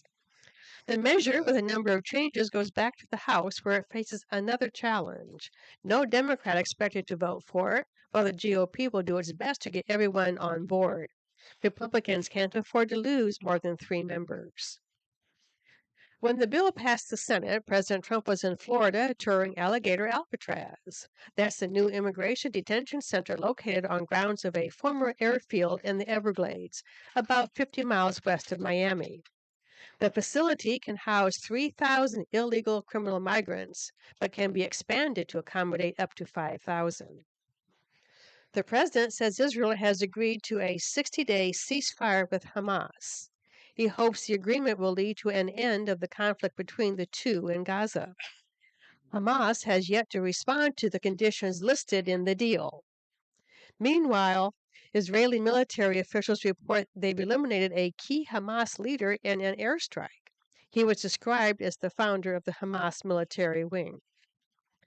The jury in the trial of American rapper Diddy Combs has reached a verdict in 4 of the 5 charges against him, but deadlocked on the 5th and more serious indictment. The 55-year-old entertainer is accused of racketeering, sex trafficking by force, fraud, and transportation to engage in prostitution.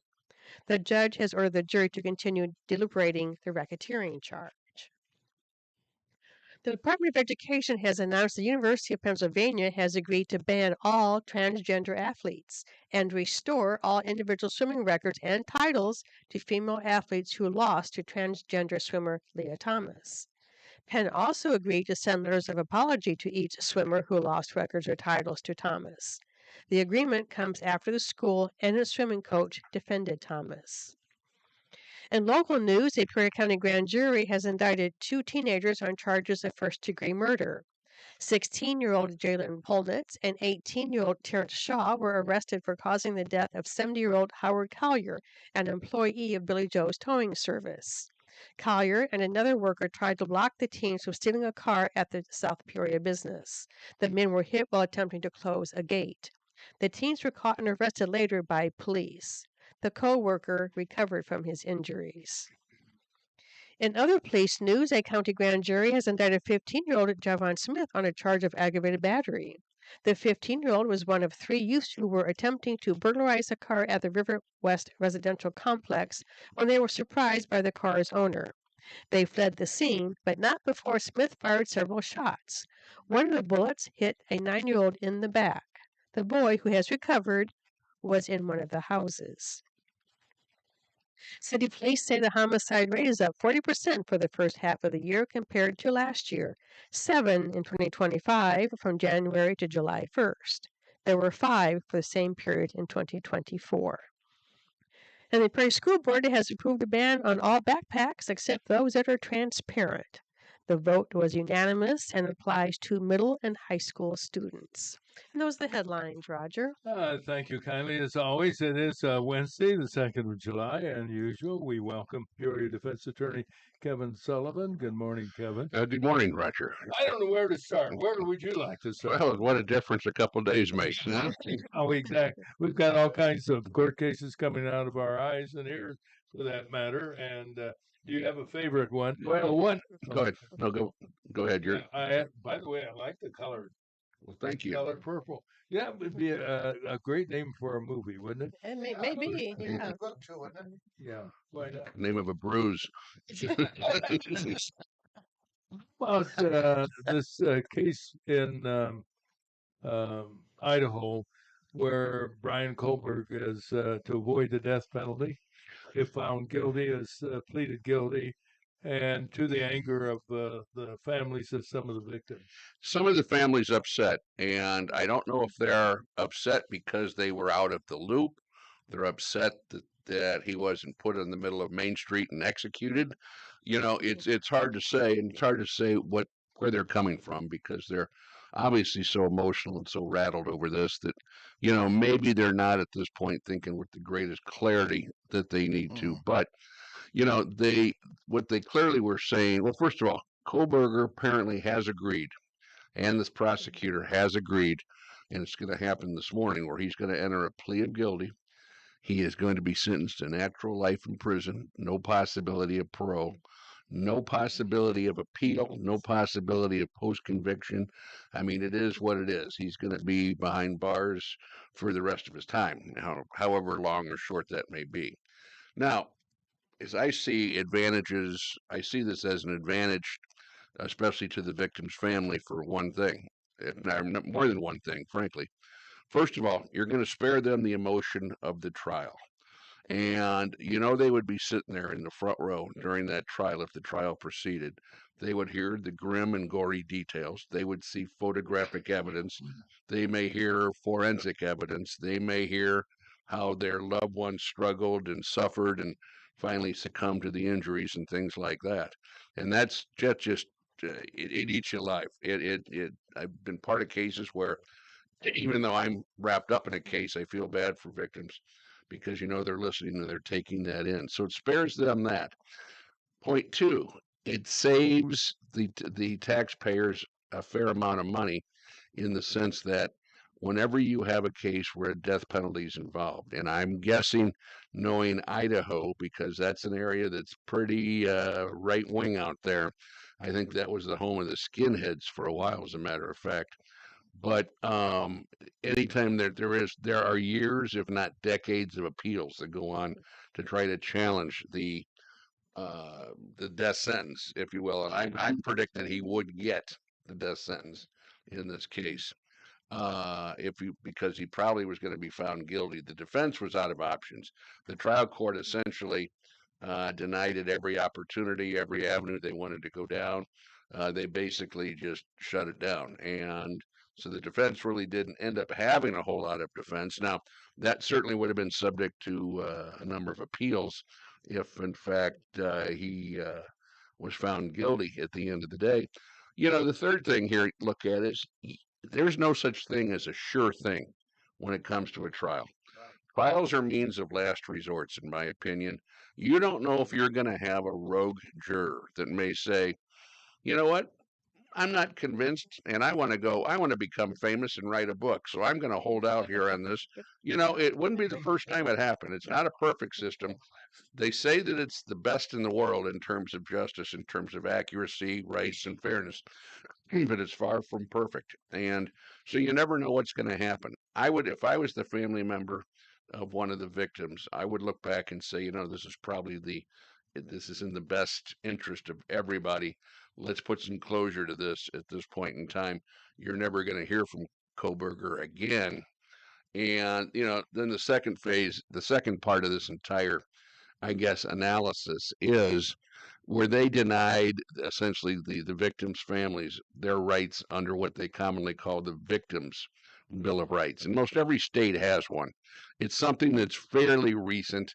And what it essentially says, and I'm reading it here off of my phone, it demands that victims and their families are treated with fairness and respect, protects them from harassment, intimidation, and abuse throughout the criminal justice process, the right to notification of all court proceedings, the right to communicate with the prosecution, the right to be heard at sentencing, the right to restitution, notified of the conviction, the status of the appeal, and the ultimate release of the offender if that occurs.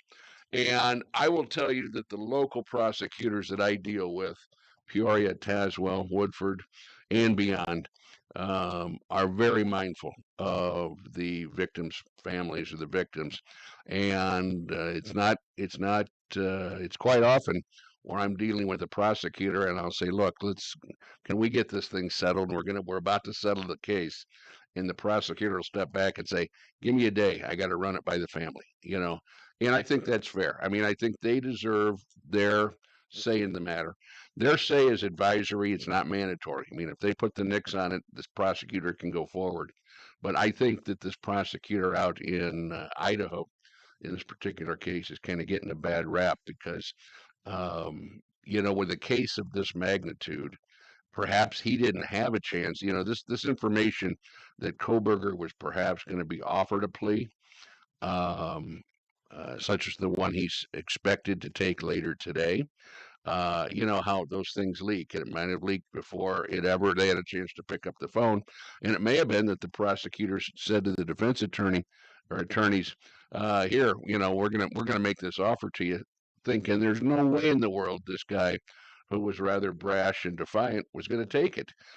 I'm surprised he took it. He had a certain aura about it. Oh, yeah. Yeah, and I thought, and he was a criminal justice major, and I think he would have tried the case to try to manipulate it as much as he could with what he knew, because that's exactly what he did when he committed the crime. I mean, the extent to he did it, switching the license plates, moving the car around, sitting there watching when the first responders arrived.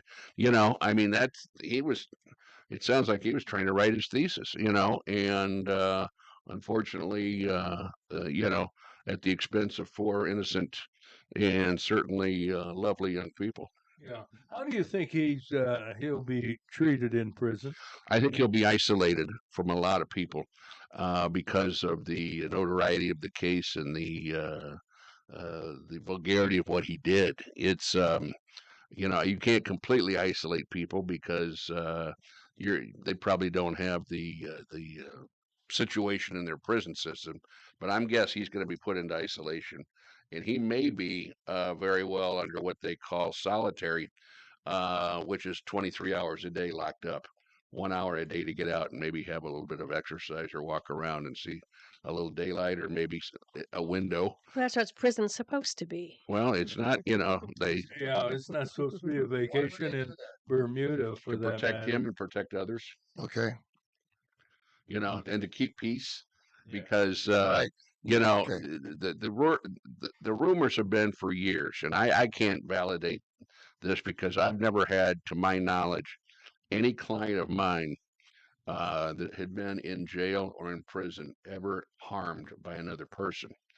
But if you are a pedophile and you end up in prison, those are the ones that typically get singled out. Now, I represented my share. I'd like to say, well, none of my clients ever went to jail or prison, but they have. Some have, some haven't, and they tend to protect the guard. The system tries to protect those people because you can end up having absolutely a riot on campus, and we've seen those on TV as well, and that never ends well. Let's put it that way. All right, let's switch cases and turn to American rapper Diddy Combs. I was a little surprised the judge, apparently the jury has reached a verdict on 4 of the charges, but they haven't said whether he's guilty or not guilty. Is that unusual? Well, a couple of weeks ago in New York, it was state court. And I'm trying to think who I keep wanting to say Epstein, but it wasn't. Was it Harvey Weinstein? Yeah. They had a partial verdict in that case, and they announced it. And then the judge sent the jury back to deliberate on the counts they could not reach a verdict, a unanimous decision on. And they didn't hold him long after that, and then declared a mistrial. And I'm sure with the New York State prosecutors in Harvey's case, they probably won't retry him. They can anything where they haven't got a decision, a unanimous decision. It takes 12 to say guilty. It takes 12 to say not guilty. Anything in between is a mistrial, commonly called a hung jury. The prosecutors always have a right to retry those counts where it's not unanimous. But given his age, given his health, and given the expense of that, I think they're probably going to be satisfied with what convictions they did get in the Harvey Weinstein case.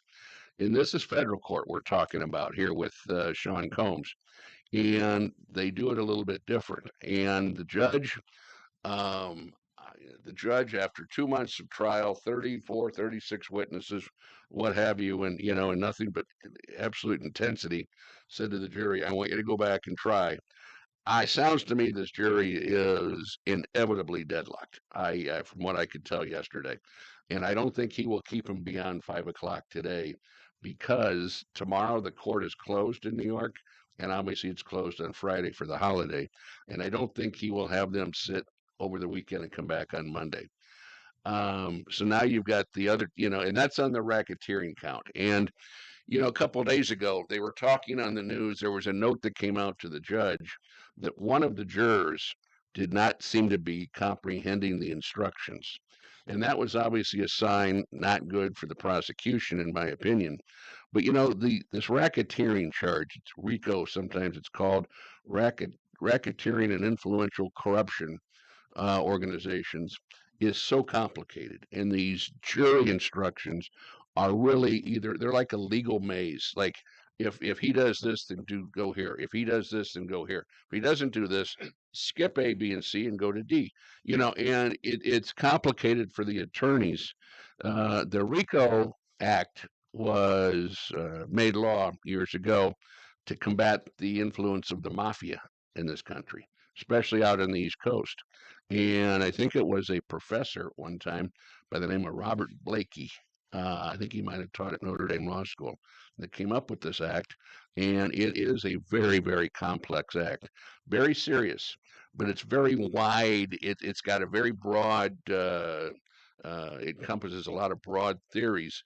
So what happens is prosecutors like to charge it because of its breadth.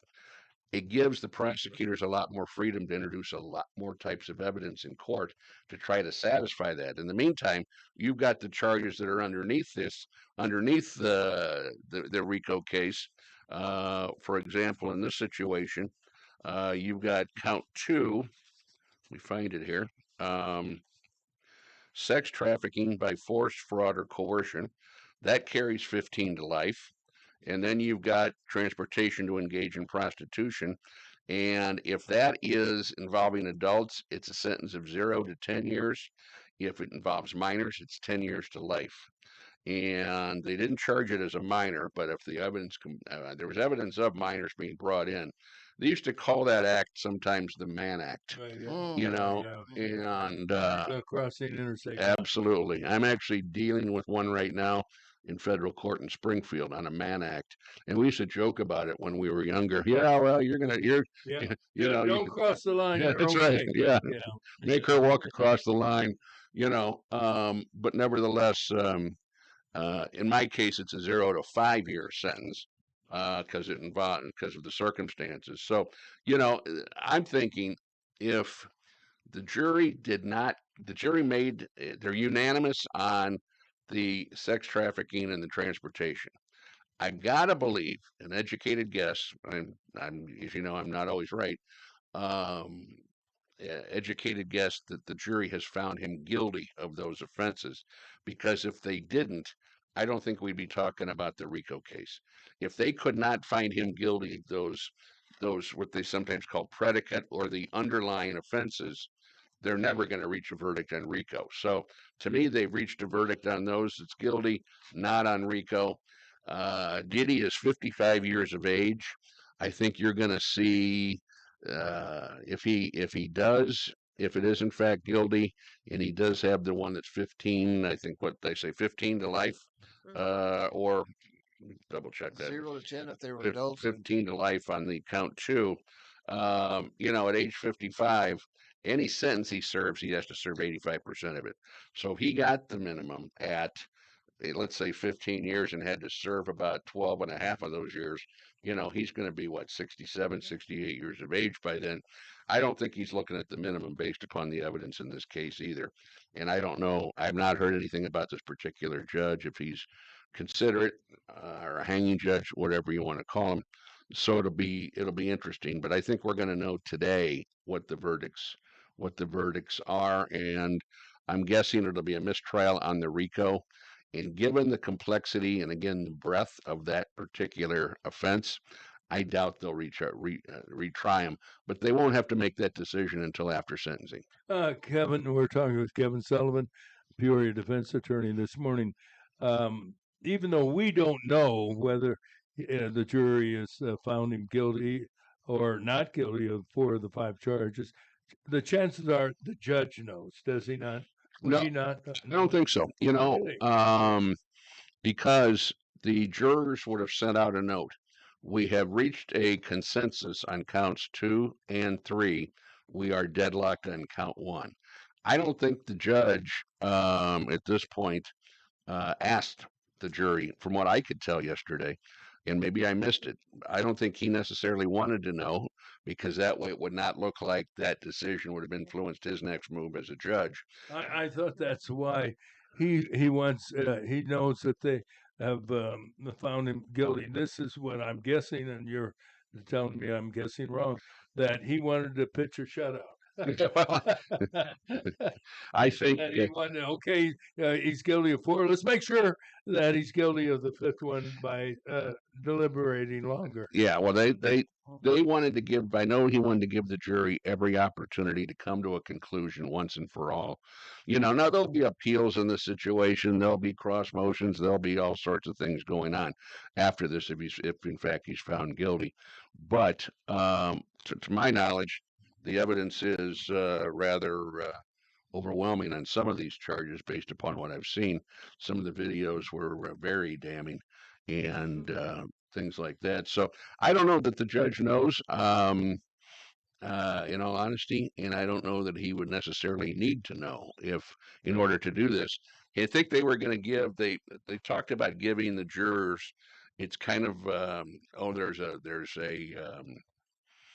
kind of the hot button in jury instruction. In federal court, I believe they refer to it as an Allen instruction. In Illinois, they call it a prim.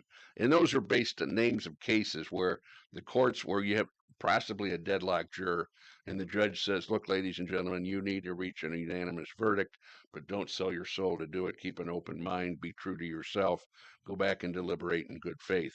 And so I think they were going to do that yesterday.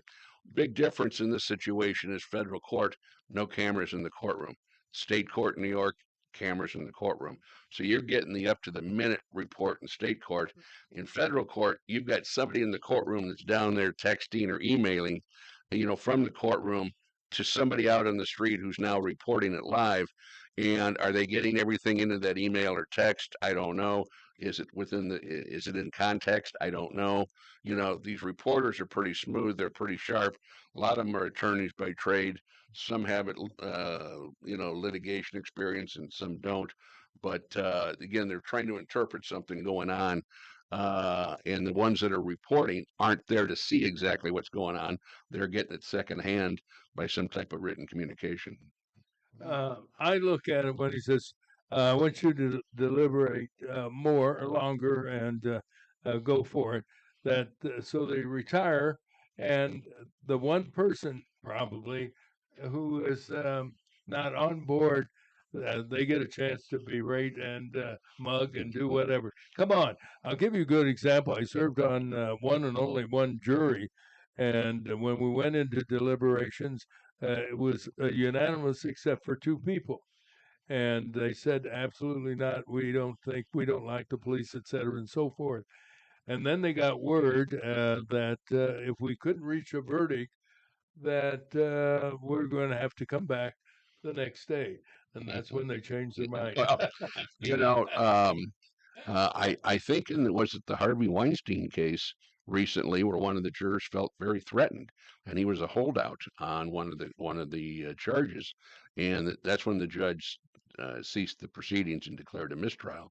But there's no question timing has everything to do with a jury trial. I can give you an example. I was trying trying to sex assault case Lewis down in Fulton County a number of years ago, and it was the week of Easter, and there was no court, a state holiday on Good Friday. And we thought we'd get this case done that week. And the prosecution took Monday, Tuesday, Wednesday, Thursday morning to do their case. They rested at noon, and I get to start my case the day before Good Friday. And the judge said, "We will be working tomorrow, ladies and gentlemen, despite the fact it's a state holiday and despite whatever your religious preferences are." And I just saw the jury they just were like, "Oh, good Lord." They weren't ready to give you a Christmas present, were they? They weren't looking like the Easter Bunny, let me tell you. It's Easter, Gary. Well, yeah. they weren't ready to There's no- celebrate. Santa Claus doesn't come on Easter. No. Well, they were looking at him like he was Easter. You know, he's the bad guy. And we ended up going into the night on Thursday in our defense. Fortunately, we were able to kind of short circuit it, and we got it to the jury that night. And boy, did they come back quick with the verdict, because they had planned. One of the ladies said, "Judge, I've got family coming in. We've been cooking at my house, and I don't know what I'm going to do if I'm not there on Friday." And the judge says, "You'll be here." And the judge wasn't real understanding of that, and it really put us in a bad way, because I didn't want them taking it out on my client if we were held over until Friday. So its timing is. I still think that had a lot, in my own opinion, and I've been asked this a number of times. I think that had a lot to do with the O.J. Simpson verdict. Those people had been sequestered for 6 months, and I think they were just rubbing each other the wrong way. I think they were on each other's nerves. I think there were some holdouts, and I think the ones that thought he was guilty has said, "You know what? Enough's enough. I want out of here. Let's just go not guilty, and we'll call it a day." And I think that's what, I think that was in the court of legal opinion, the court of public opinion. I think he was convicted. He was guilty of sin.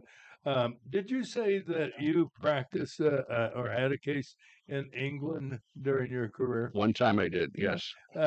We may have talked about it when you discussed it some time ago, but did they at one time, and do they still have it, where they use professional jurors? They did. I don't think they do anymore. And and I mean, our legal system is based on the English system. We kind of adopted it because it was a good system back before we were ever a country. And I think we talked about that the other day regarding the federal courts and the decision that was made about limiting the universal injunctions. And that case, they talked about Great Britain and England and how they handled those type of cases back before 1789. So England is, they've relaxed, from what I've read and what I've heard, a lot of their rigorous and formal proceedings. But to go watch a case over there is still interesting when you see the powdered wigs. And did you have to wear one? No, I did not. All right, back to this country. You can see you with a powdered wig on right now. And kind of give us a summary. The Supreme Court indicated that district judges cannot issue nationwide injunctions. What's been the fallout from that Supreme Court decision? I think the fallout's political, because I think that the Trump followers, the conservatives, think it's a very good decision. I think that the liberals are very upset about it. I heard Chuck Schumer say the decision of the Supreme Court not letting federal judges do their job in this situation is unconstitutional. And I found that to be interesting, because the Supreme Court tells us what is and is not constitutional. They're the final arbiter, so obviously it is constitutional, so to speak. What they said was these decisions, these injunctions, are limited to the participants. And so in other words, if it was, let's say Terry Chamberlain wanting an injunction against, let's say, the government because of, whatever reason. They don't like cats. Okay. She could go down to the Peoria court, the federal courthouse in Peoria, see about getting an injunction, and the judge issued it. Under the ruling now, it would apply to Terry and to the Central District of Illinois, Okay. not across the country. And then the process is it would be appealed to the next court and then perhaps appealed to the Supreme Court if they would accept it. And it goes through the normal process most every other case does. Excuse me, wouldn't it be the whole state of Illinois? No, it would be the Central District. Okay. If it went to, because the state, it's not the state of Illinois in federal court, it's the federal system. Okay. And you're divided into districts and then circuits in the federal system. Okay. I have one final question for you, and that came up because of someone I know has filed for bankruptcy, and it's the friends have said that, oh, that's a bad decision, and some said that's a good decision. What are the pros and cons for filing for bankruptcy? Well, I've not tried bankruptcy cases. The last time I was in bankruptcy Well, court, you had a question on your bar exam. the one and only time I was in bankruptcy court, I was held in contempt. And it was, I was, in other words, I went up to cover for a friend of mine. Was a mistake. Yep, he was stuck in Springfield, and he said, "Hey, can you do me a favor? Can you go over and get a continuance? In this case, I can't be in two places at once." Went over there and went over to bankruptcy court, and they called the case, and I said, "Your Honor, I'm here on behalf of Mr. Becker. He is tied up in Springfield, and not the Becker you're thinking of." No. And so there was an attorney named Becker. Okay. And he said, the judge said, "Mr. Sullivan, have you guys completed your first meeting with the creditors?" And I said, "Judge, I don't know. I don't know anything. I don't have a file. I'm basically here to apprise the court that Mr. Becker is stuck in Springfield."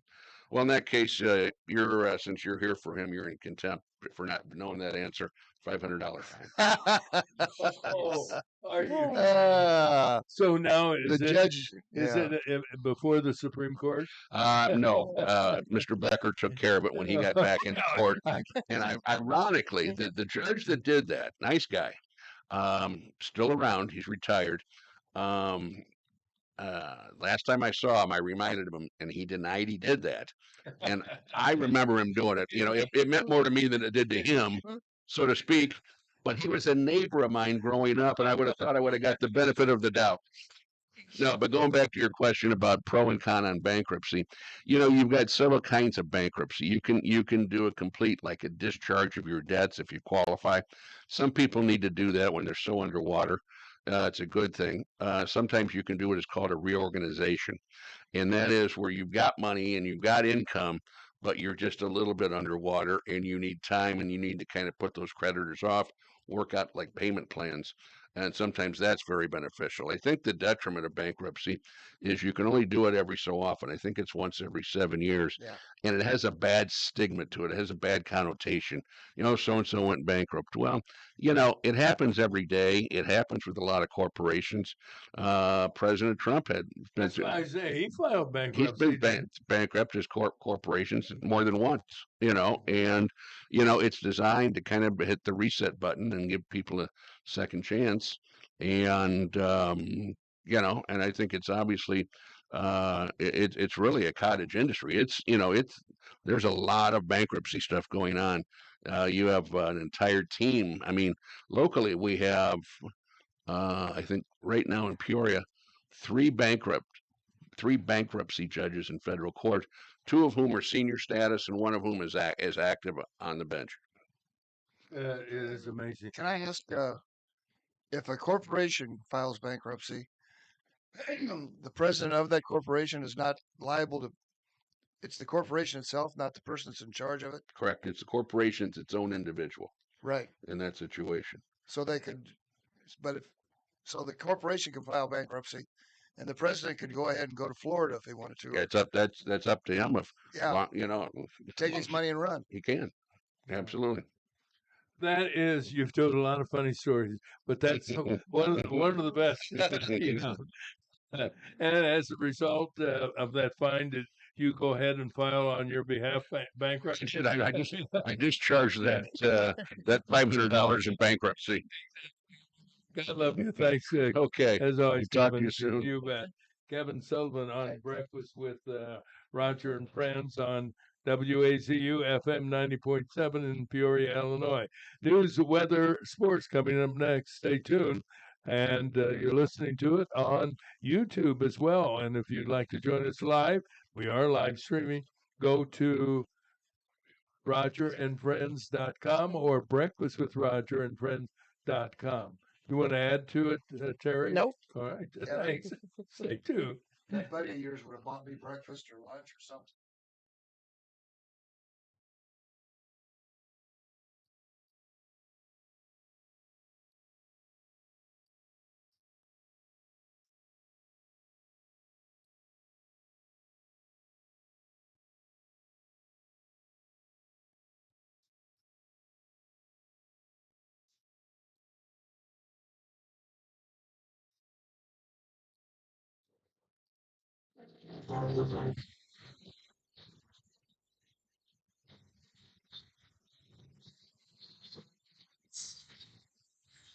Good morning, everybody, and it is a pleasant morning. It's a Wednesday, the 2nd of July, and we'll check out the weather brought to you by your hometown community banks division of Morton Community Bank.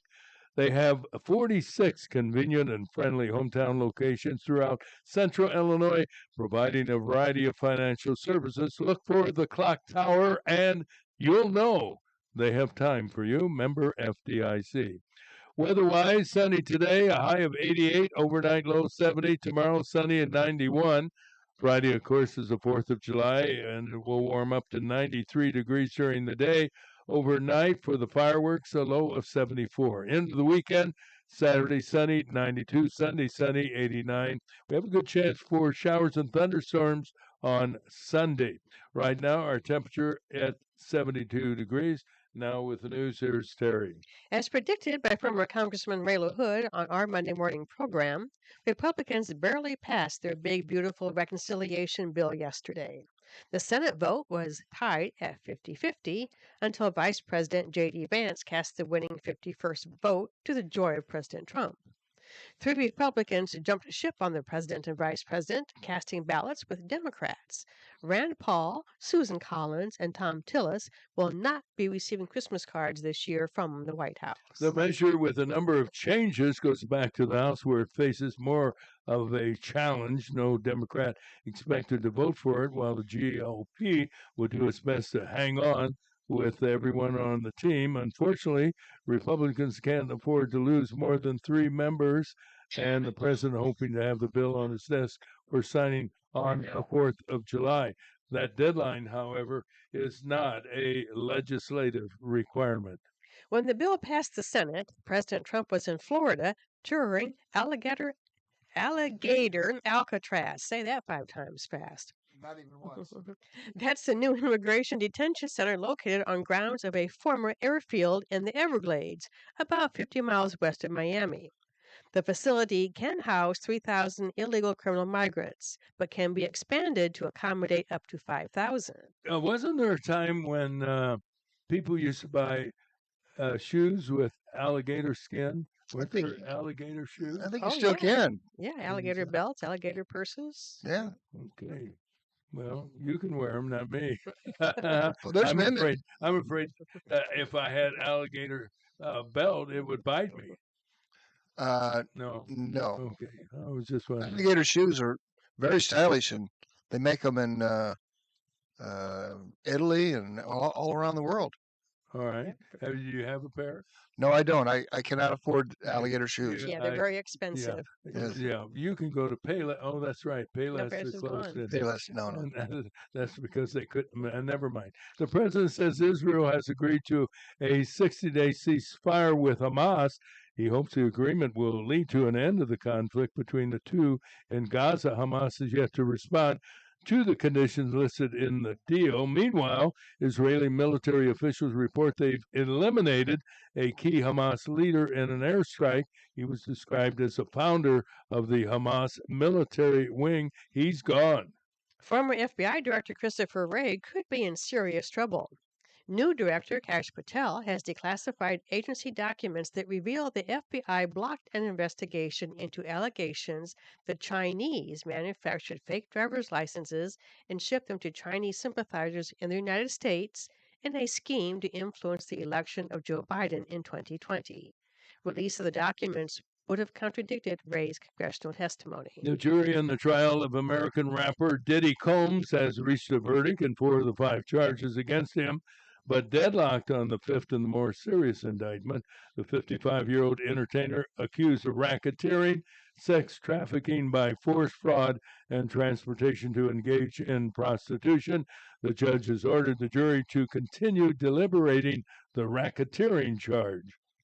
The Department of Education has announced the University of Pennsylvania has agreed to ban all transgender athletes and restore all individual swimming records and titles to female athletes who lost to transgender swimmer Leah Thomas.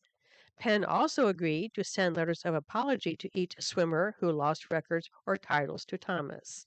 The agreement comes after the school and its swimming coach defended Thomas. In local news, a Peoria County grand jury has indicted 2 teenagers on charges of first-degree murder. 16-year-old Jalen Polnitz and 18-year-old Terrence Shaw, arrested for causing the death of 70-year-old Howard Collier, an employee of the Billy Joe's Towing Service. Collier and another worker tried to block the teens from stealing the car at the South Peoria business. The men were hit while attempting to close the gate to stop them from leaving. The teens caught and arrested later by police. The co-worker recovered from his injuries.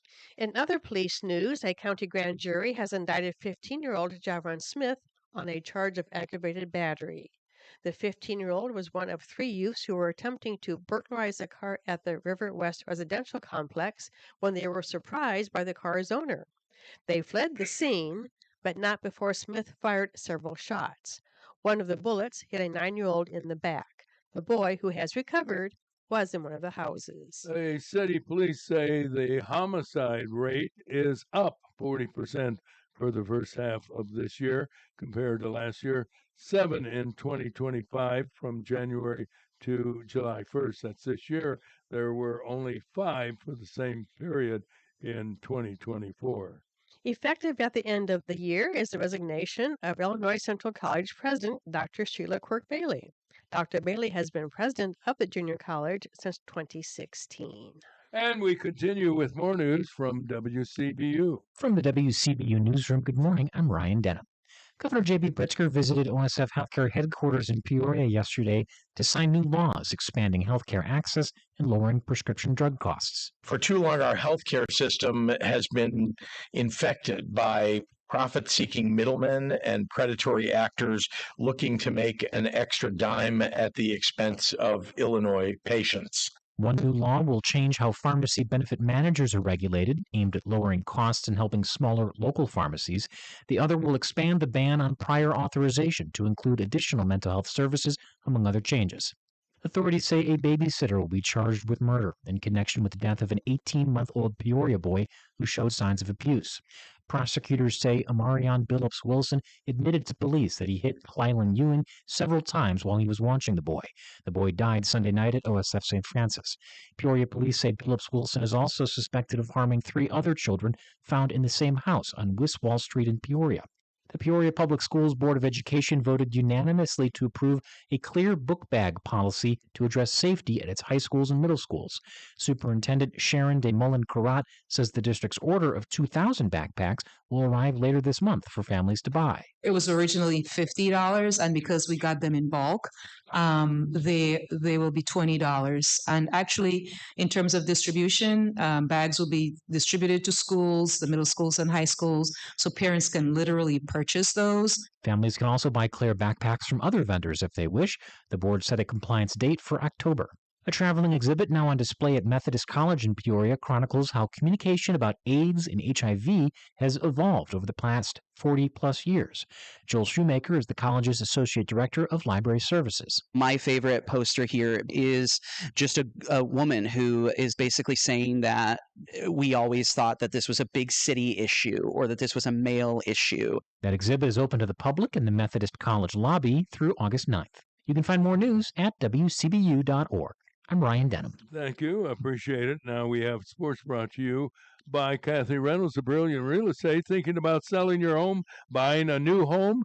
Talk to Kathy. She's available 24/7 to help you. You can reach Kathy Reynolds at 309-696-2162. Now with sports, here's Tyrus. Good morning, Tyrus. Good morning. Thank you, Roger. Let's start in the MLB and some scores around the league. The Chicago Cubs win 5-2 versus the Cleveland Guardians. Seiya Suzuki hit his 23rd homer of the season, and the Cubs got some good pitching in this game. The Cubs can win the series tonight at 7:05 p.m. The Cardinals lose to the Pirates 1-0. The Pirates shut out the Cardinals once again. Cardinals squander a great start from Andre Palante, who in 7 shutout innings gave up 1 hit. They will try to salvage the series today at 11:35 a.m. Yankees lose to the Blue Jays 12-5. The Brewers start their series against the Mets today at 12:10 p.m. Dodgers beat the White Sox 6-1. Phillies and Padres continue their series today at 12:05 p.m. The Reds and Red Sox game was suspended from rain yesterday and will resume at 12:30 p.m. And the teams will play their regularly scheduled series finale at 7:10 p.m. tonight. In some NBA news, the Bulls gave an extension to guard Trey Jones for 3 years, $24 million, who showed some promise for the Bulls after being traded to them at the NBA trade deadline last season. Other shocking NBA news: the Bucks waived star guard Damian Lillard, who will be injured for most of next season, if not all. And they went ahead and signed Miles Turner away from the Indiana Pacers to a 4-year, $107 million contract. So he is gone. We'll see what Indiana does to replace him. That was kind of devastating. He's gone. What do you mean he's gone? Well, he was their starting center for the Pacers, who, you know, we're he's just still in around, but he's not. Okay, No. thank Just on a new team. Yeah, What new team? Bucks. Bucks. So he went from the Pacers to the Bucks, but So the Bucks had the Bucks to get him on the Bucks. Yeah, the Pacers were just in the finals though. So Okay. And they put tough out loss. very good performance in the. I know they honestly think they could have had him. They could have won, but they lost talent. I think so too. If that guy hadn't gotten hurt in the first half, yep, I agree. I think they could have had him. Yeah. And now their team's probably all blown up, you know. Some NHL news: the Chicago Blackhawks have reacquired Sam Lafferty. He had a 1-year, $2 million contract left on his deal. They got him back for a 6th round pick. It's their 3rd time reacquiring him. There's all kinds of moving pieces in the NHL. Some big news there in the NHL. Mitch Marner has been traded to the Vegas Golden Knights. Marner got his 8-year, $96 million contract worth $12 million a year. The Toronto Maple Leafs got in return center Nicholas Roy. And that is our report. Back to you guys. All right. Thank you, Kylie, and we continue. But first, we pause for this message. Station. It's the Animal Stories News Team Anchorman. Me, Uncle Lair, hip little Tommy. You know, Uncle Lair, I'm worried that a lot of people out there haven't made plans about how they're going to take care of their pets in case of a disaster or emergency and they have to evacuate. I sense the caring and the genuine concern in your voice, Tommy. Because those disasters have a way of sneaking up without any warning and unleashing devastating fury. Oh, maybe a touch over dramatic, but well put. And that's why you should make plans now, not someday. Someday could be too late. Everything you need to know to handle the aforementioned situation is available online at ready.illinois.gov. Where? Ready.illinois.gov. Yeah, sponsored by the Illinois Emergency Management Agency. And aired in cooperation with the Illinois Broadcasters Association. And this station. All right, nice public service announcement. You know, I was thinking we were talking about book bags, and are you there? Hello? Are you? Okay, hang on. And what's in book bags, and what do they have to carry? And I thought we'd go right to, pardon the expression, the horse's mouth, and find out exactly what students carry in their backpacks. That's Ed Parker. Good morning, Ed. Are you there? Hello, Ed. Well, I thought Ed was there. Let's try it again. Ed, are you there? Well, we have no connection. Well, what happened? What's happening here? What happened? Yes, right. Well, at any rate, That's Ed. Call again. Okay, hang on. Well, he's there. Let's press that one. He's there, but he's not here. Let's try it again. Now, are you there? Yeah, I'm here. Oh, yeah. Yeah. What are the students carrying in their backpacks?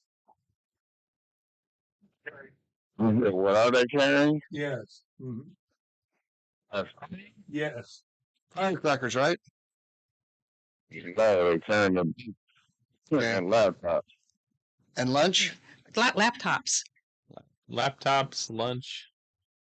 Sometimes they might have their lunch in there too. That's a possibility. Yeah. Are you talking about the band stuff? Well, yeah. We're trying to figure out how important are backpacks for kids. I mean, when you went to school, did you carry a backpack? I did. I was an art student though, so I had art supplies and stuff. So that's kind of what I did. I had a lot of my supplies and stuff. So that's what I remember having. And plus, I was into sports too. So Did you carry a backpack? yeah. It was a fashion statement. If you had a backpack, you was part of like the cool kids. You know what I'm saying? Everybody wanted to have a backpack with your own little designs and stuff. And they had a whole bunch of different. Like They had a Spider-Man, whole right? bunch of different. It just depends. It varies, but and everybody wanted trapper keepers too, which is a thing that was like a big notebook thing that whole paper and all type of other cool stuff. So it's a fashion statement. Having a backpack is an identity. Mm-hmm. You get one Well, go ahead. What did you say, Tyrus? Oh, you gotta one strap it too. Well, See, man, I guess the question I'm asking, as a school resource officer, when a kid came with a backpack, did you search it before they got in the school? well, see, it's different. It's different. We have the liberty to search back if we have probable cause or anything like that, but it's different at the high school than it is at the grade school level.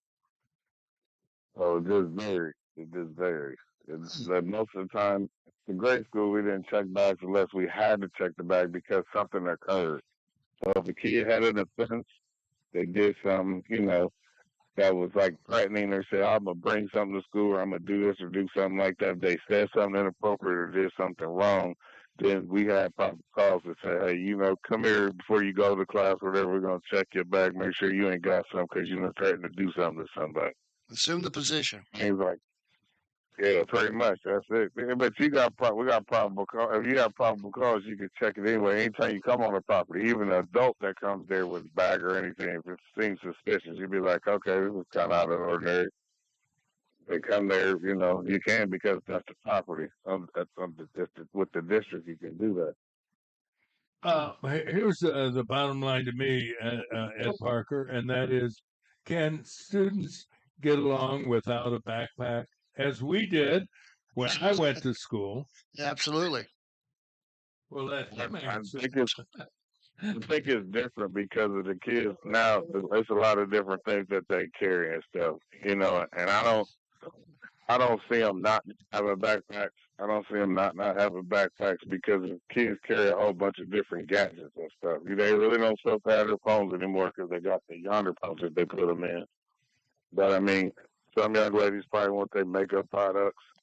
Some guys want their little breath stuff, you know what I'm saying, a cologne or whatever. So it's different things. And then like I said, they carry their laptops and they got their paperwork and stuff for classes and stuff. So I don't see them not wanting to do it all completely. But everybody don't carry a backpack. You're right. Some kids don't.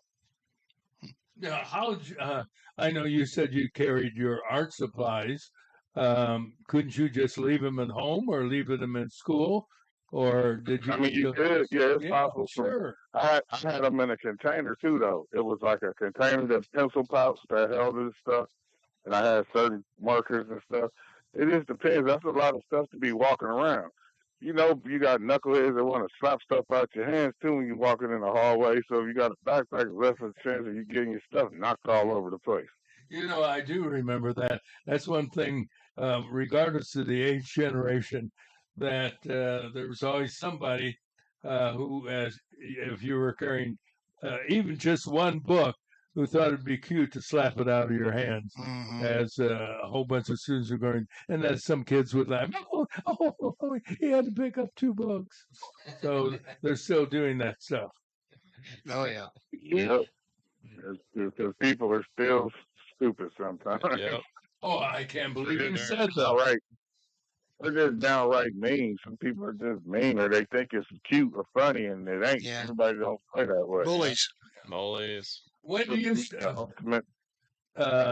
when do you start back to school? Me as an officer, we got to do training. We got to do several days of training prior to going back. So I go back. We go back the 25th. Kids don't go back to the 30th of August. July. No, it's July. July. Yeah, really? Oh, I can't believe it. Wow. What did you do wrong that made you have to go back to school in July? Probably was a knucklehead kid from time to time, and karma is real, folks. Can't believe. Karma is real, yeah. Okay. Now, I detected that you have a companion with you right now. Leo, come here. Yeah, I knew it was. I don't know what he doing. He came in the bedroom. He heard me talking on the phone. Come on, buddy. Let's go outside and go potty. Come on. No, he wants you to go outside and potty. Yeah, go ahead, show him how to do it. He done seen me enough times. He still don't flush the toilet after he get done. Yeah, I know. But they do give it the whispering approach when they get that. Well, anything else you want to add about you're going to start seeing clear backpacks now, and I just wonder how many kids will rush to get them, because even at $20 is an expense, and also whether they might say their parents might say, well, if you need to bring anything home, make sure it's books, and you can carry the books. Forget all the other stuff that you and I didn't know they carried their laptops to school. Is that required, or laptops mandatory? That's the majority of what they do. They work on. Yep. Yep. It's a new world, Roger. Yeah. When I went home with pencils. Yeah. You didn't take any homework home? What?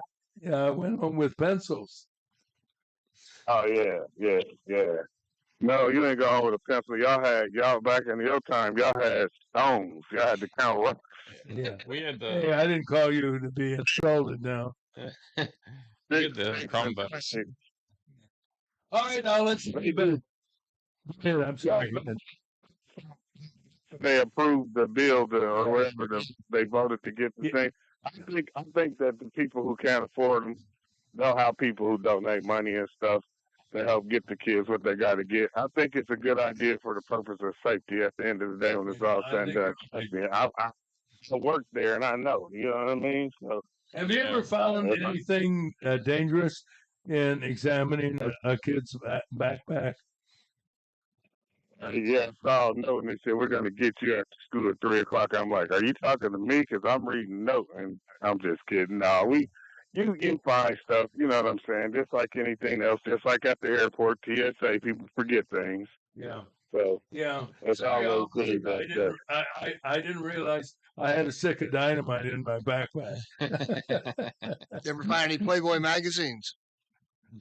I don't think they even publish those anymore. Oh, yeah. You aging yourself there. He's showing us that. Yeah. You gotta remember this is the era of the internet. You don't need paper books they get- anymore. You can look up anything you want to You see. do it on your laptop. Yeah. Thanks for opening that Pandora's box, Gary. Thank you very much.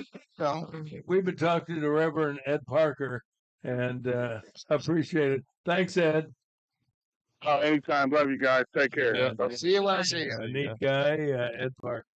Talking to Ed, let's get into our final news.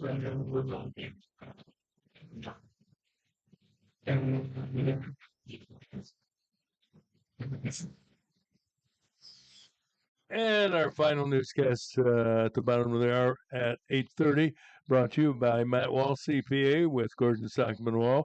For more than 40 years, Matt has been handling tax returns and other financial matters for individuals and businesses.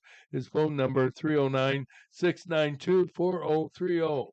With our headlines, here's Terry. Republicans barely passed their big, beautiful reconciliation bill yesterday. The Senate vote was tied at 50-50 until Vice President J.D. Vance cast the winning 51st vote. 3 Republicans jumped ship on the president and vice president, casting ballots with Democrats. Those 3, Rand Paul, Susan Collins, and Tom Tillis. The measure, with a number of changes, goes back to the House, where it faces another challenge. No Democrat expected to vote for it, while the GOP will do its best to get everyone on board. Republicans can't afford to lose more than 3 members. When the bill passed the Senate, President Trump was in Florida touring Alligator Alcatraz. That's the new immigration detention center located on grounds of a former airfield in the Everglades, about 50 miles west of Miami. The facility can house 3,000 illegal criminal migrants, but can be expanded to accommodate up to 5,000. The president says Israel has agreed to a 60-day ceasefire with Hamas. He hopes the agreement will lead to an end of the conflict between the two in Gaza. Hamas has yet to respond to the conditions listed in the deal. Meanwhile, Israeli military officials report they've eliminated a key Hamas leader in an airstrike. He was described as the founder of the Hamas military wing. The jury in the trial of American rapper Diddy Combs has reached a verdict in 4 of the 5 charges against him, but deadlocked on the 5th and more serious indictment. The 55-year-old entertainer is accused of racketeering, sex trafficking by force, fraud, and transportation to engage in prostitution. The judge has ordered the jury to continue deliberating the racketeering charge. The Department of Education has announced the University of Pennsylvania has agreed to ban all transgender athletes and restore all individual swimming records and titles to female athletes who lost to transgender swimmer Leah Thomas. Penn also agreed to send letters of apology to each swimmer who lost records or titles to Thomas. The agreement comes after the school and a swimming coach defended Thomas. In local news, a Prairie County grand jury has indicted 2 teenagers on charges of first-degree murder. 16-year-old Jalen Polnitz and 18-year-old Terrence Shaw were arrested for causing the death of 70-year-old Howard Collier, an employee of Billy Joe's towing service. Collier and another worker tried to block the teens from stealing a car at the South Peoria business. The men were hit while attempting to close a gate. The teens were caught and arrested later by police. The co-worker recovered from his injuries. In other police news, a county grand jury has indicted 15-year-old Javon Smith on a charge of aggravated battery. The 15-year-old was one of 3 youths who were attempting to burglarize a car at the River West residential complex when they were surprised by the car's owner. They fled the scene, but not before Smith fired several shots. One of the bullets hit a 9-year-old in the back. The boy, who has recovered, was in one of the houses. City police say the homicide rate is up 40% for the first half of the year compared to last year. 7 in 2025 from January 1st to July 1st.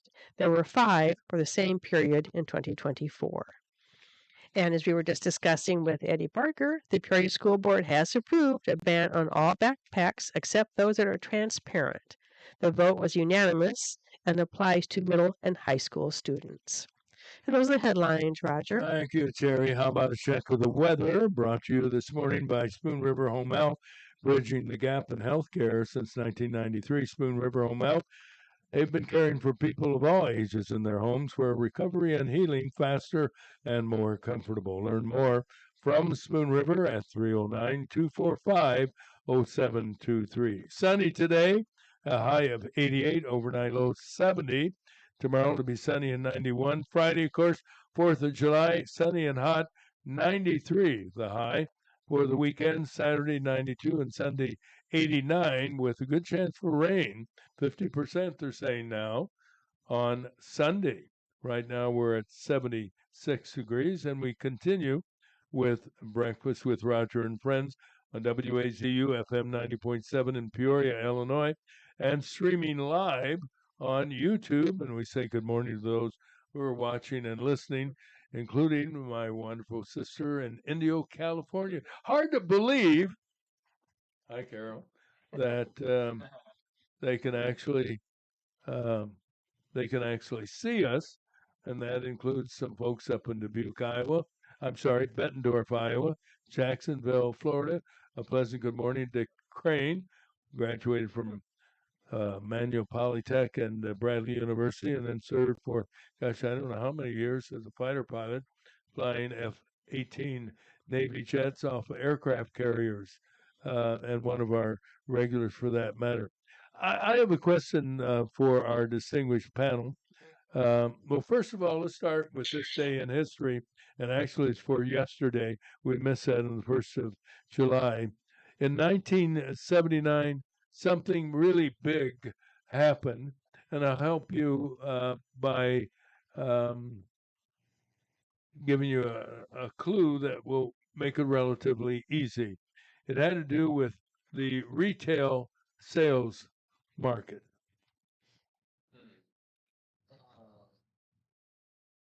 1979. Apparently, that clue wasn't very No, good. wait a minute. Did it have to do with just the United States or the whole world?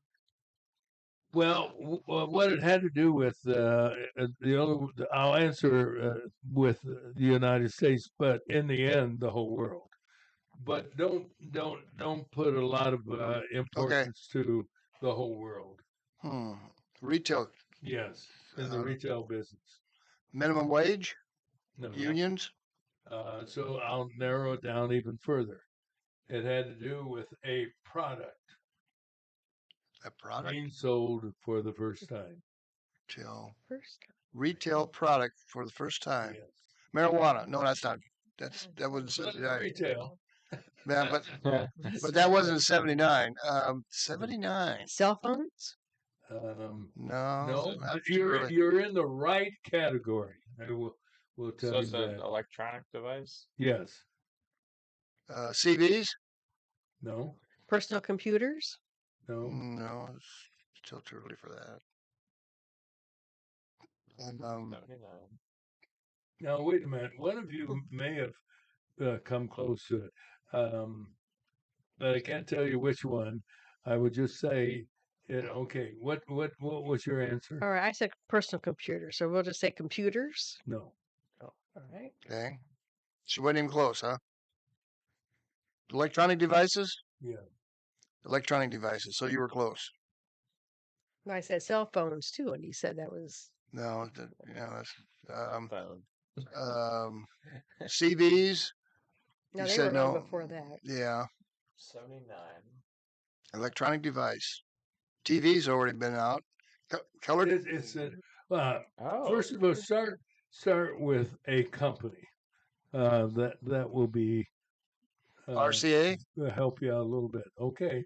No, it wasn't RCA. Sony. Sony is correct. Was it the Walkman? Yes, it was. Oh, looky there. Good job. Well done. The Sony Walkman went on sale. The Sony's legendary co-founder. Do you know what his name is? No. He was Japanese. Japanese. Masaru Ibuka. Ibuka. A name well known. All right. Masaru Ibuka. He was in the habit of carrying one of his company's portable stereo tape recorders with him on international flights, but the Sony TCD5 was a heavy device that was in no way portable by modern standards. Ibuka asked his then deputy Norio Oga if he could put together a better portable music player, and working with the company's existing Pressman product, a portable monaural tape recorder that was popular with journalists. Oga had a playback-only stereo device rigged up in time for Ibuka's next trans-Pacific flight, even though this proto-Walkman required large earmuff-like headphones and custom-made batteries, which of course ran out on Ibuka midway through the flight, he said. It impressed the Sony co-founder with its sound quality and portability. After a breakneck development phase of only 4 months, Sony engineers had a reliable product ready for market at 30,000 yen. What would that be in 1979 dollars? $20. Higher, 30 much higher. 30,000 yen. 50. 30,000 yen. It wouldn't be $30,000. No. What'd you say, Tyrus? 50. 50. Add a little more. Add 50,000. Add 100 more to it. $150? $150. Oh, Wow. $150. Yes. That's not bad. Well, it's not bad. If But you're back then Elon it was. Musk, but for Roger Monroe, that's a lot of money. But Yeah. that was the first Sony Walkman going on sale in the year 1979. And now you know the rest of the story. Okay, so now what's the one for today? I really don't want to talk about it. Oh. Why not? Well, because it had to do with race riots, and a lot of people got killed. And I don't want to get into that, if you don't mind. Well, I'm okay with that. In the meantime, let's pause for this message. This is a message from the U.S. Department of Veterans Affairs. Have you guys ever heard of? Got a question about your VA benefits, healthcare, or eligibility? Go to va.gov, where you can access a new interactive chatbot to ask questions 24/7. One can still browse va.gov for information, but you can now ask specific questions to the chatbot, like what's the PACT Act? How do I apply for disability benefits? What's my claim status? You can access the new feature through va.gov's Contact Us page. Then click on the Start Chat button. In the coming months, the chatbot will continue to improve veterans' access to information about the benefits and services they've earned. This is one way VA is offering seamless and secure access to its online resources.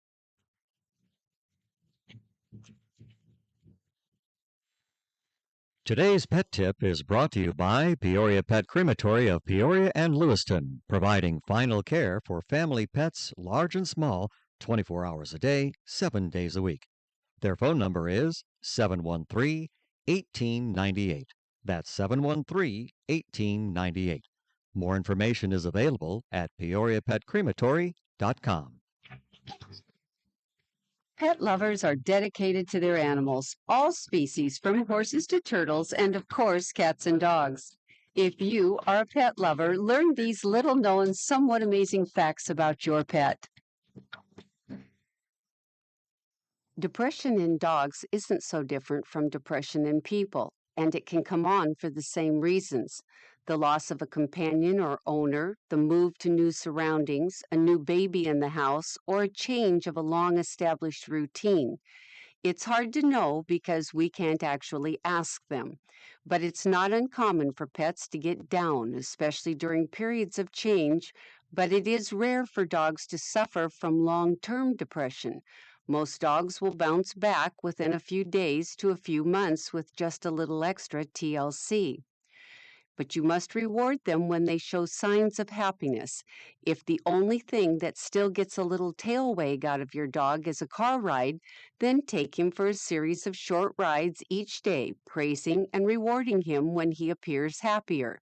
Be careful not to encourage the negative, sad behavior by lavishing a depressed dog with attention and treats. The dog will think you're rewarding him for that bad behavior. Sometimes, if the dog is depressed because of the loss of a companion, getting another pet can help, but it has to be done carefully with both the family and the dog's needs taken into account. When nothing else works, medications can help dogs get past their depression. If you have a dog suffering from depression, consult your vet about the proper course of treatment. This whisker of information has been made possible by a grant from the Corporation for Public Broadcasting in partnership with Spot, Saving Pets One at a Time, and KSBR Studios. Produced by Joseph C. McGuire and theme music by Stuardo Glasser.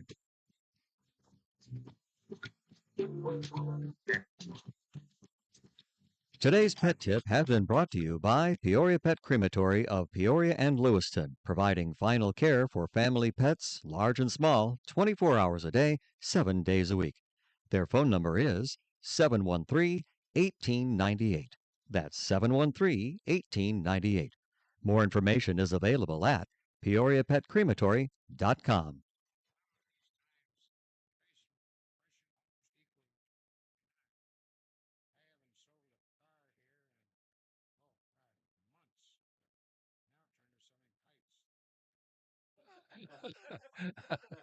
Okay.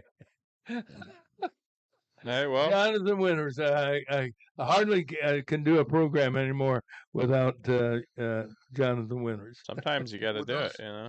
Would those be box kites or what kind of kites? That's right. You know, that reminds me. You, particular, I don't know. Jonathan Winters. Girls typically didn't fly kites, did they? Oh, Did you sure. really? Okay. That sounded like a sexist statement. Did you fly a kite? I did. Yeah, but not for the same reason. I mean, not for the same reason. Well, I had a number of times. They were always telling Roger to go fly a kite.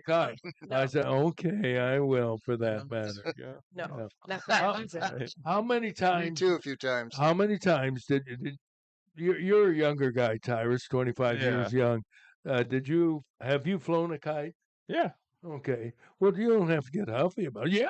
Oh, yeah. Everybody yes, does. Yeah, you should say, I've had one. yes, Roger, I have.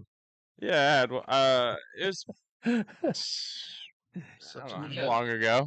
Boy. Where'd you go to fly a kite? To the football field? Yeah, somewhere with a lot of wind. How about this show? You lived in the residential area of Princeville, not on Yeah. farm.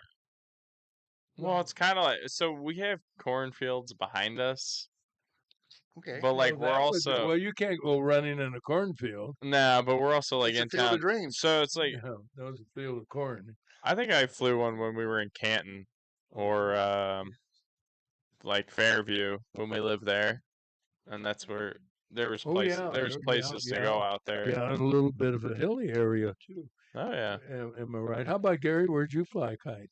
Well, when we lived in the housings, we flew kites there.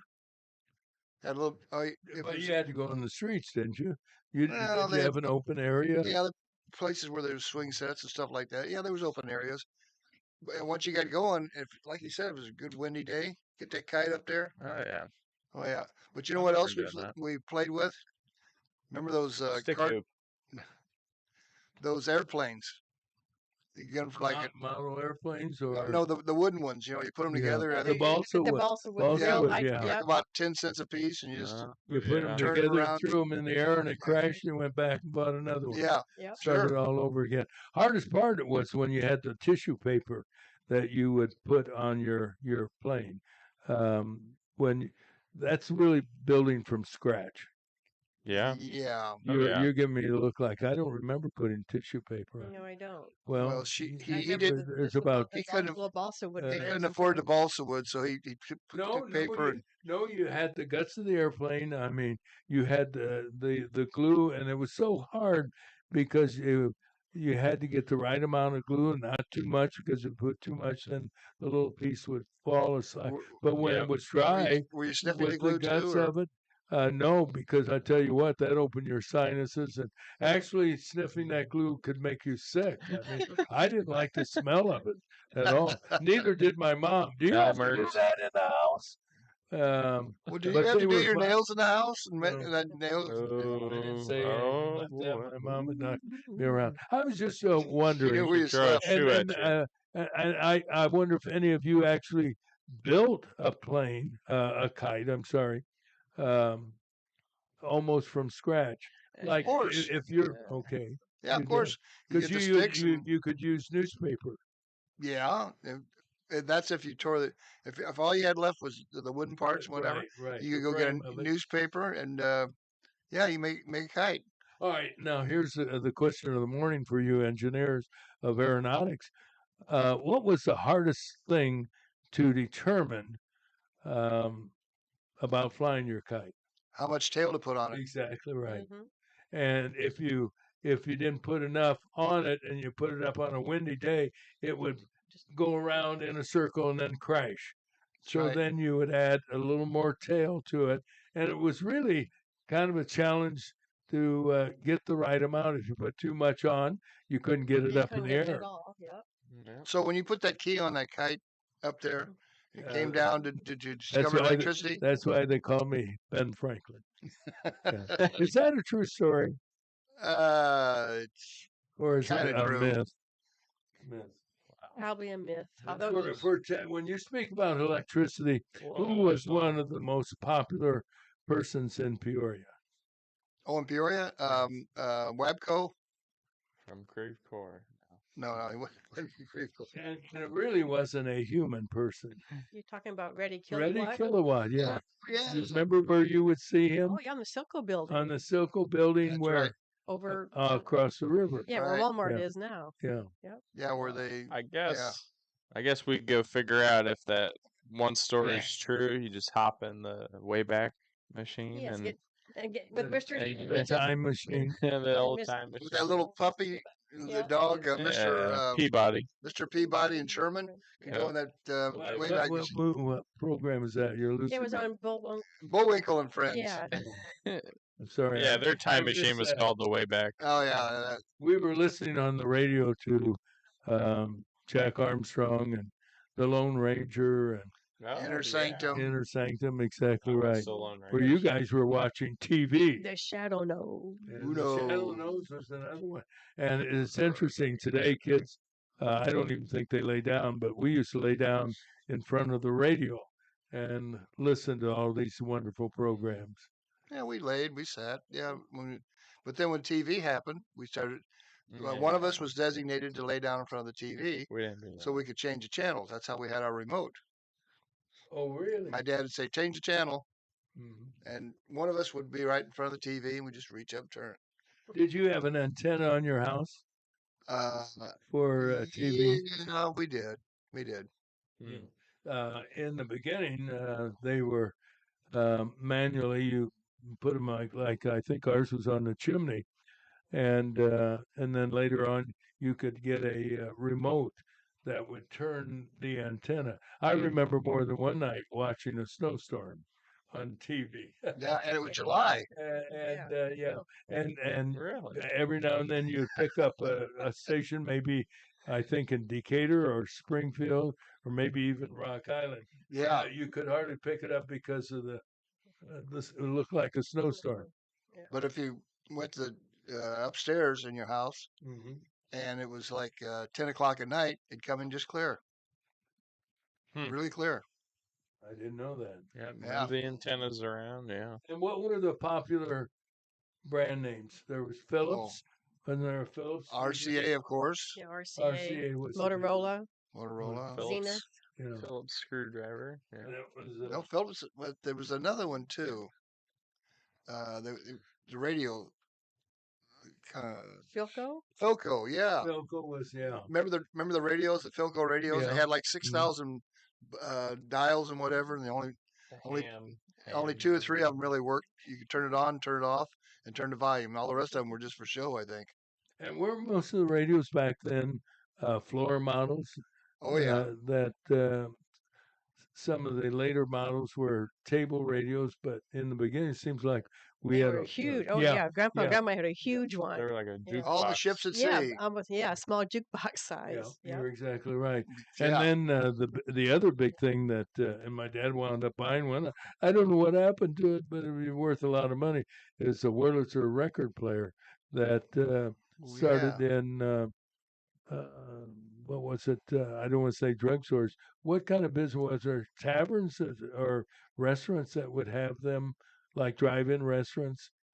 Oh, the Well, Wurlitzer usually the taverns. I remember Davis Brothers over in East Peoria had the little individual things at the table, and you could. Right. Oh yeah. And I you love said those, you come through and Was it look, pick in your quarter song. in? Was it? And You get it was 5 plays? Yep. Or a nickel for one play. A nickel for one play, Yeah. 5 for a quarter. And you turn the pages, and it would show the Yep, different and they had the songs you buttons on could the play. top, and then you press B15 Yeah. or yep. Oh. Yep. Oh yeah, that's right.